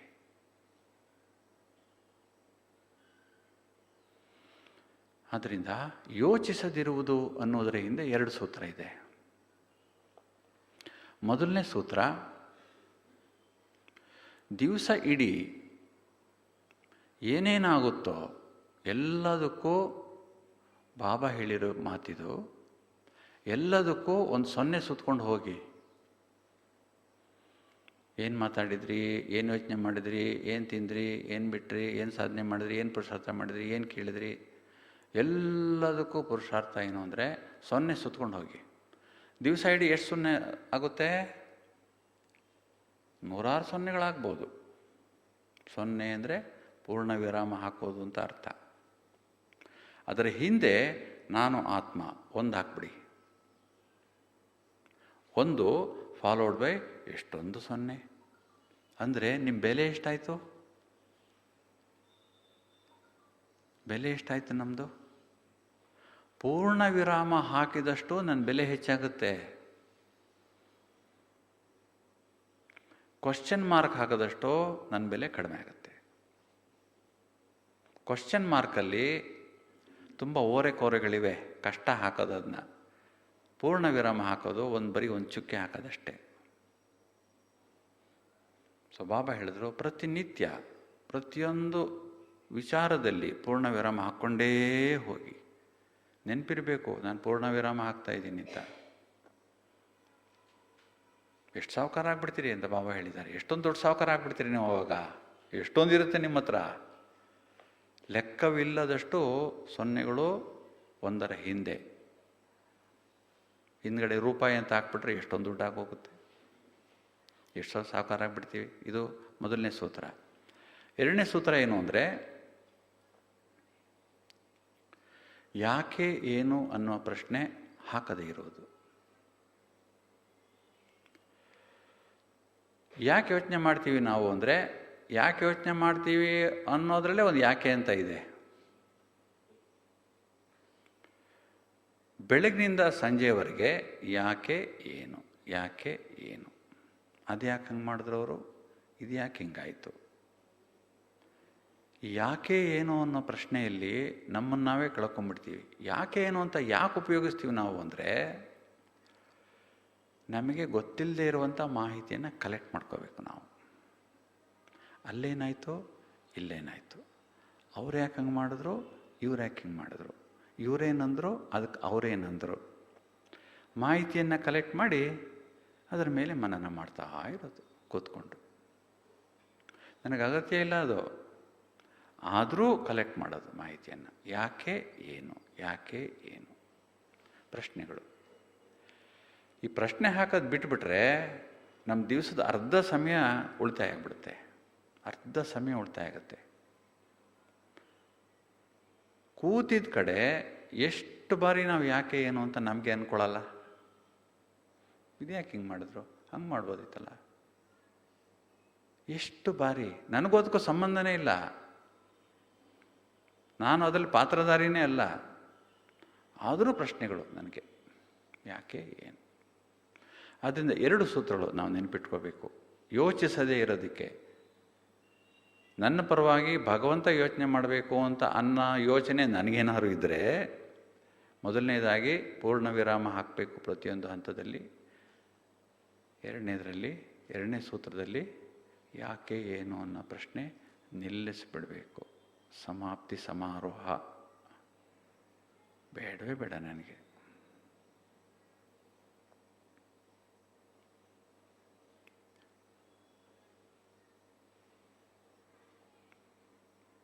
ನೆಕ್ಸ್ಟು ಹಗುರವಾಗಿರೋದು. ಹಗುರವಾಗಿರಬೇಕು ನಾವು. ಎಲ್ಲರೂ ಹಗುರತೆಯನ್ನು ಇಷ್ಟಪಡ್ತಾರೆ. ಹಗುರವಾಗಿರುವಂಥ ಪುರುಷಾರ್ಥ ಭಾಳ ಶ್ರೇಷ್ಠವಾದಂಥ ಪುರುಷಾರ್ಥ. ಯಾವಾಗಲೂ ಎಷ್ಟು ಲೈಟಾಗಿರ್ತಾರಲ್ಲ ಇವರು ಅನ್ನಿಸ್ಬೇಕು ಬೇರೆಯವ್ರು ನೋಡಿದಾಗ. ಹೆವಿನೆಸ್ ಇರಬಾರ್ದು. ಹೆವಿನೆಸ್ ಯಾಕೆ ಬರುತ್ತೆ ನಮಗೆ? ಬೇರೆ ಏನೂ ಇಲ್ಲ, ತುಂಬ ಯೋಚನೆ ಮಾಡೋದ್ರಿಂದ ಹೆವಿನೆಸ್ ಬರೋದು. ಇದೊಂದು ಸರಪಳಿ, ದೊಡ್ಡ ಸರಪಳಿ. ಯಾವುದೋ ತುಂಬ ಆಲೋಚನೆ ಮಾಡೋದು. ಈ ಸರಪಳಿಯಿಂದ ನಾವು ಬಿಡುಗಡೆ ತಗೊಳ್ಳೇಬೇಕು. ಅದೊಂದು ಪಂಜರ ಇದ್ದ ಹಾಗೆ. ಆವಾಗಲೇ ನಮಗೆ ಸ್ವಾತಂತ್ರ್ಯದ ಅನುಭವ ಆಗೋದು. ನೋಡಿ, ಬೆಳಗ್ಗಿನಿಂದ ಸಂಜೆವರೆಗೆ ನಾವೊಂದು 15, 20, 30 ಸಾವಿರ ಯೋಚನೆ ಮಾಡ್ತೀವಿ. ಅಗತ್ಯ ಇಲ್ಲ. ಯಾವಾಗ ನಮಗೆ ತುಂಬ ಆಲೋಚನೆ ಮಾಡುವಂಥ ಸ್ಥಿತಿಯಿಂದ ಬಿಡುಗಡೆ ಸಿಕ್ಬಿಡುತ್ತೋ ಎಷ್ಟು ಹಗುರಾಗ್ಬಿಡ್ತೀವಿ ನಾವು. ತುಂಬ ಹಗುರಾಗ್ತೀವಿ ನಾವು. ಅದಕ್ಕೆ ನಾವು ಯೋಚನೆ ಮಾಡಬೇಕು. ನಾನು ಮನಸ್ಸಲ್ಲ, ಮನಸ್ಸು ನಂದು. ನಾನು ಆಲೋಚನೆಗಳಲ್ಲ, ನನ್ನ ಆಲೋಚನೆಗಳಿವು. ಅಂದರೆ ವ್ಯತ್ಯಾಸ ಇದೆ ತಾನೇ. ಥಾಟ್ಸ್ಗೂ ಥಿಂಕಿಂಗು ವ್ಯತ್ಯಾಸ ಇದೆ. ಆಲೋಚನೆಗಳು ಆಲೋಚನೆ ಮಾಡೋದಕ್ಕೂ ಎರಡಕ್ಕೂ ವ್ಯತ್ಯಾಸ ಇದೆ. ಆಲೋಚನೆಗಳು ಕೆಲಸ ಬರೋದು, ಆಲೋಚನೆ ಮಾಡೋದು ನನ್ನ ಕೆಲಸ. ನಾನು ಮಾಡಬೇಕೋ ಬಿಡುವ ಅನ್ನೋ ನಿರ್ಧಾರ ಮಾಡಬೇಕಾಗಿರೋ ನಾನು ಆಲೋಚನೆ ಮಾಡ್ತಾನೆ ಇದ್ದರೆ ಅವು ಬರ್ತಾನೆ ಇರ್ತವೆ. ನಾನು ಆಲೋಚನೆ ಮಾಡೋದು ನಿಲ್ಲಿಸಿದ್ರೆ ಅವು ಬರೋದು ನಿಲ್ಲಿಸ್ತವೆ. ಥಾಟ್ಸ್ ಪ್ರಾಕ್ಟಿಕಲಾಗಿ ಮಾಡಿ ನೋಡಿ, ಒಂದು ದಿವಸ ಗೊತ್ತಾಗುತ್ತೆ. ಆಲೋಚನೆ ಮಾಡೋದು ನಿಲ್ಲಿಸ್ಬಿಡೋದು. ಆಲೋಚನೆಗಳು ಬರೋದೇ ಇಲ್ಲ ಅವಾಗ, ತುಂಬ ಕಡಿಮೆ ಬರ್ತವೆ. ಬೇಕಾದ ಆಲೋಚನೆಗಳು ಮಾತ್ರ ಬರ್ತವೆ. ಇವು ಆಲೋಚನೆಗಳಿಂದ ಬಿಡುಗಡೆ ಆಗಬೇಕು. ನಮಗೆ ಮುಕ್ತಿ ದೊರಕಬೇಕು. ನಮಗೆ ಬಹಳ ಮುಖ್ಯವಾಗಿ ಭೌತಿಕ ಮುಕ್ತಿ ಎಲ್ಲ ನಮಗೆ ಬೇಕಾಗಿರ್ತಕ್ಕಂಥದ್ದು. ಮನಸ್ಸಿನ ಮುಕ್ತಿ ಬೇಕು ನಮಗೆ. ಮೊದಲನೇದು ಯಾವುದು? ಆಲೋಚನೆಗಳಿಂದ ಮುಕ್ತರಾಗುವಂತೆ ಹಗುರಾಗೋದು. ಎರಡನೇದು, ನಾನು ಆತ್ಮ ಅಂತ ತಿಳಿದಾಗ ನಾನು ಹಗುರಾಗ್ತೀನಿ. ಯಾಕೆಂದರೆ ಆತ್ಮ ಹಗುರವಾಗಿದೆ. ಆತ್ಮ ಹಗುರಾಗಿರೋದ್ರಿಂದ ಆತ್ಮಾಭಿಮಾನಿ ಸ್ಥಿತಿಯಲ್ಲಿರುವಾಗ ಎಷ್ಟು ಲೈಟ್ನೆಸ್ ಅನುಭವ ಮಾಡ್ತೀವಿ ನಾವು. ನಾನು ಶರೀರದಲ್ಲಿ ತುಂಬ ದಪ್ಪ ಇರ್ಬೋದು, ಆದರೆ ಆತ್ಮಾಭಿಮಾನಿ ಸ್ಥಿತಿಯಲ್ಲಿ ಕೂತ್ಕೊಂಡ್ಬಿಟ್ರೆ ಒಂದು ಕ್ಷಣದಲ್ಲಿ ಹಗುರಾಗ್ಬಿಡ್ತೀನಿ. ಲೈಟ್ನೆಸ್ ಅನುಭವ ಮಾಡ್ತೀನಿ. ಬಾಬಾ ಪದೇ ಪದೇ ಶಬ್ದ ಉಪಯೋಗಿಸ್ತಾರೆ, light and might, light and might. ಅನುಭವ ಮಾಡಿದ್ನ ಅಂತ ಬಾಬಾ ಹೇಳೋದು. ಲೈಟ್ ಆ್ಯಂಡ್ ಮೈಟ್ ಅನುಭವ ಮಾಡಿ ಅಂತ.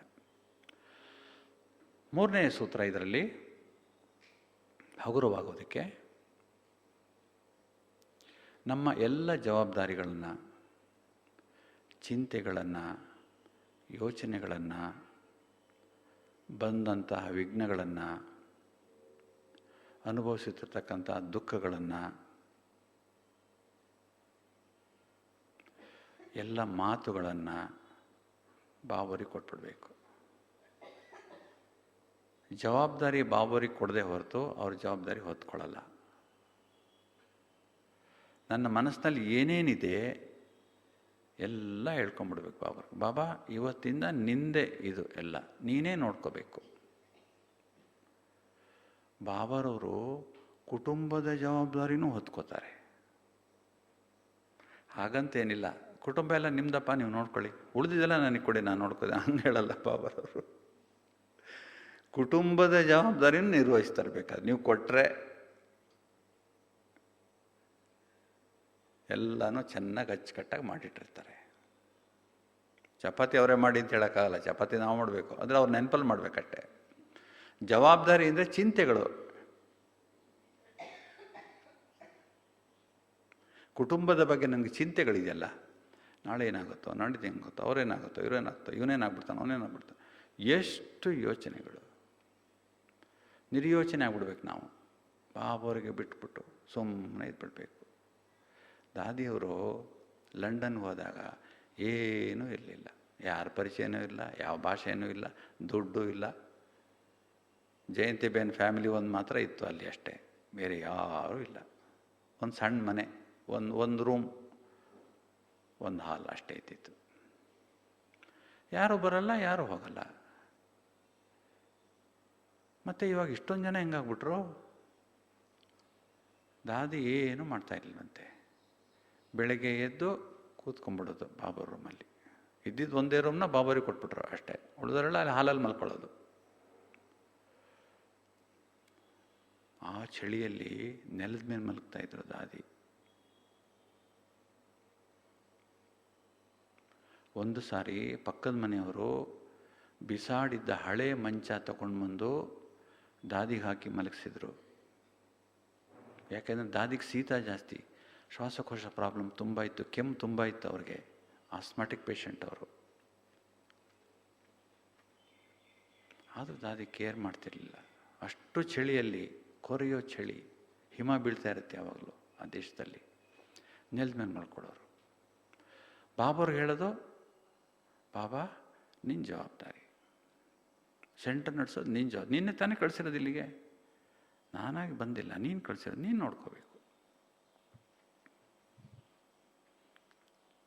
ಇವರು ಅಡುಗೆ ಮಾಡೋದು, ದಾದಿ ಅಡುಗೆ ಮಾಡೋದು, ಜಯಂತಿಬೇನ್ ಹೊರಗಡೆ ಹೋಗಿ ಕಾಂಟ್ಯಾಕ್ಟ್ ಮಾಡಿಕೊಂಡು ಭಾಷಣ ಫಿಕ್ಸ್ ಮಾಡ್ಕೊಂಡು ಬರೋದು.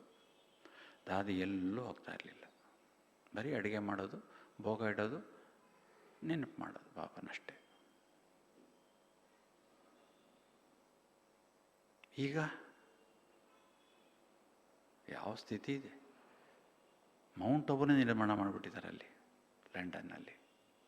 ಎಷ್ಟು ದೇಶಗಳಲ್ಲಿ ಸೇವಾ ಕೇಂದ್ರ ತೆಗೆದಿದ್ದಾರೆ, ಎಷ್ಟು ಪ್ರಾಪರ್ಟಿ ಆಗಿದೆ, ಎಷ್ಟೊಂದು ಜನ ವಿದೇಶಿಗಳು ಬಂದಿದ್ದಾರೆ, ಎಷ್ಟೊಂದು ಭಗವಂತನ ಸಾಕ್ಷಾತ್ಕಾರ ಆಗಿದೆ, ಲೆಕ್ಕನೇ ಇಲ್ಲ. ದಾದಿ ಯಾವತ್ತೂ ಜವಾಬ್ದಾರಿ ತಗೊಳ್ಳೇ ಇಲ್ಲ. ಅವ್ರ ನಿಮಿತ್ತರಾಗಿ ಏನು ಮಾಡಬೇಕೋ ಅಷ್ಟೇ ಮಾಡಿತ್ತು.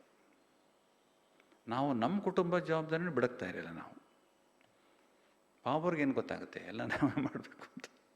ನಾವು ನಮ್ಮದು ಮಿತಿ ಬುದ್ಧಿ ನೋಡಿ, ಲಿಮಿಟೆಡ್ ಇಂಟೆಲೆಕ್ಟ್. ಆದ್ದರಿಂದ ಎಲ್ಲನೂ ಅವ್ರಿಗೆ ಕೊಟ್ಬಿಡ್ಬೇಕು. ಕೊನೆಯದು ಹಾಗೂ ಏಳನೇದಲ್ವಾ, 6ನೇದು ಹಗುರ ಆಗೋದು, 7ನೇದು ಕೊನೆಯದು ಮತ್ತು ಎಲ್ಲದಕ್ಕಿಂತ ಶ್ರೇಷ್ಠವಾದಂಥ ಪುರುಷಾರ್ಥ ದಾತಾಪನ ಸ್ಥಿತಿ. ಮೊನ್ನೆ ನಾವು ಚರ್ಚೆ ಮಾಡಿದ್ವಲ್ಲ, ದಾತಾಪನ ಸ್ಥಿತಿ. ಇದು ಬಹಳ ದೊಡ್ಡ ಪುರುಷಾರ್ಥ. ಪ್ರತಿಯೊಂದು ಕ್ಷಣ, ಪ್ರತಿಯೊಂದು ಸಂಕಲ್ಪ ಬೇರೆಯವರಿಗೆ ಕೊಡುವಂತಹ ಸ್ಥಿತಿ.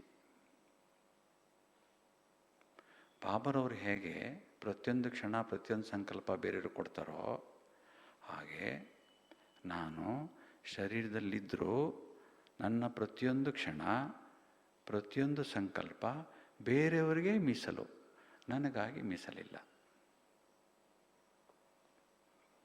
ದಾತಾ ಸ್ಥಿತಿ ಇದು.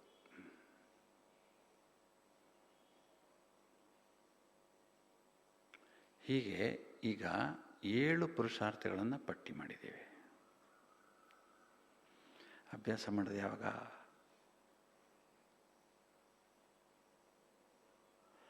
ಅಭ್ಯಾಸವಿಲ್ಲದೆ ಏನೂ ಆಗಲ್ಲ.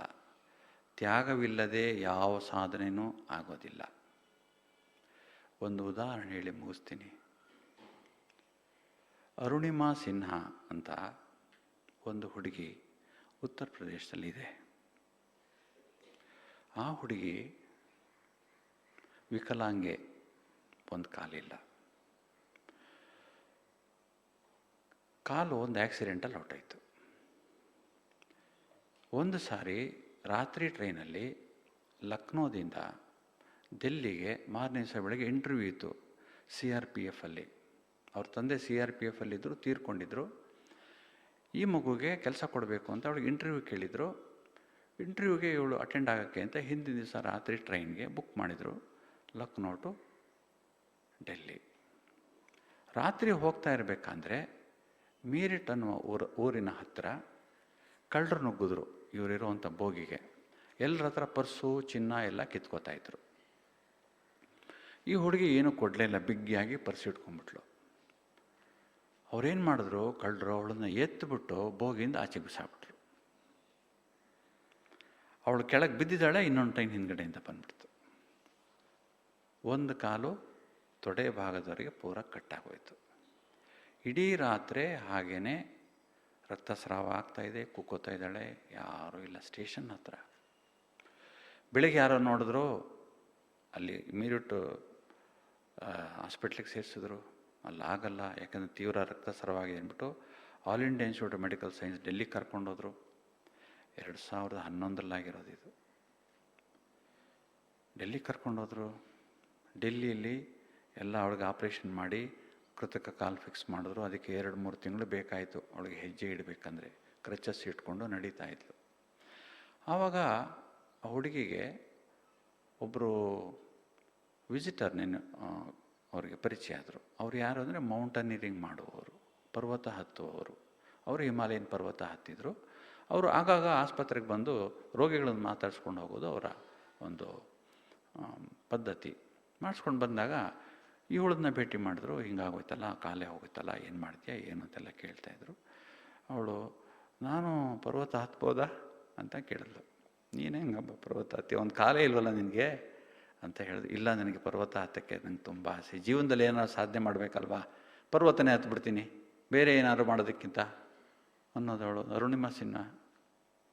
ಹೌದಾ? ಅವಳು ವಿಲ್ ಪವರ್, ಅವಳು ಕಣ್ಣು ನೋಡಿ ಅವ್ರಿಗೆ ತುಂಬ ಆಶ್ಚರ್ಯ ಆಗೋಯ್ತು. ಈ ಹುಡುಗಿ ಏನಾದ್ರು ಮಾಡ್ಬೋದು ಅಂತ ನಿಧಾನವಾಗಿ ಮೆಟ್ಲಿಳಿಯೋದು, ಮೆಟ್ಲತ್ತೋದು, ಸಣ್ಣ ಪುಟ್ಟ ಏರು ತಗ್ಗಳು ನಡೆಯೋದು ಮಾಡೋದು ಎಲ್ಲ ಮಾಡಿ 1-1.5 ವರ್ಷದಲ್ಲಿ ಸಣ್ಣ ಪುಟ್ಟ ಗುಡ್ಡಗಳನ್ನು ಹತ್ತೋದಕ್ಕೆ ತಯಾರು ಮಾಡಿದರು. ಆರ್ಟಿಫಿಷಿಯಲ್ ಲಿಂಬ್ ಹಾಕಿದರು ಕಾಲಿಗೆ, ರಾಜಸ್ಥಾನ್ ಲಿಂಬ್ ಅಂತ ಹೇಳ್ತಾರೆ ಅದಕ್ಕೆ, ಹಾಕಿದರು. ಅವಳು ನಿಧಾನವಾಗಿ ಯಾವ ಮಟ್ಟಕ್ಕೆ ಹೊಟ್ಟೋದ್ಲು ಅಂದರೆ ಹಿಮಾಲಯ ಪರ್ವತನೇ ಹತ್ತಿಬಿಟ್ಲು. 2014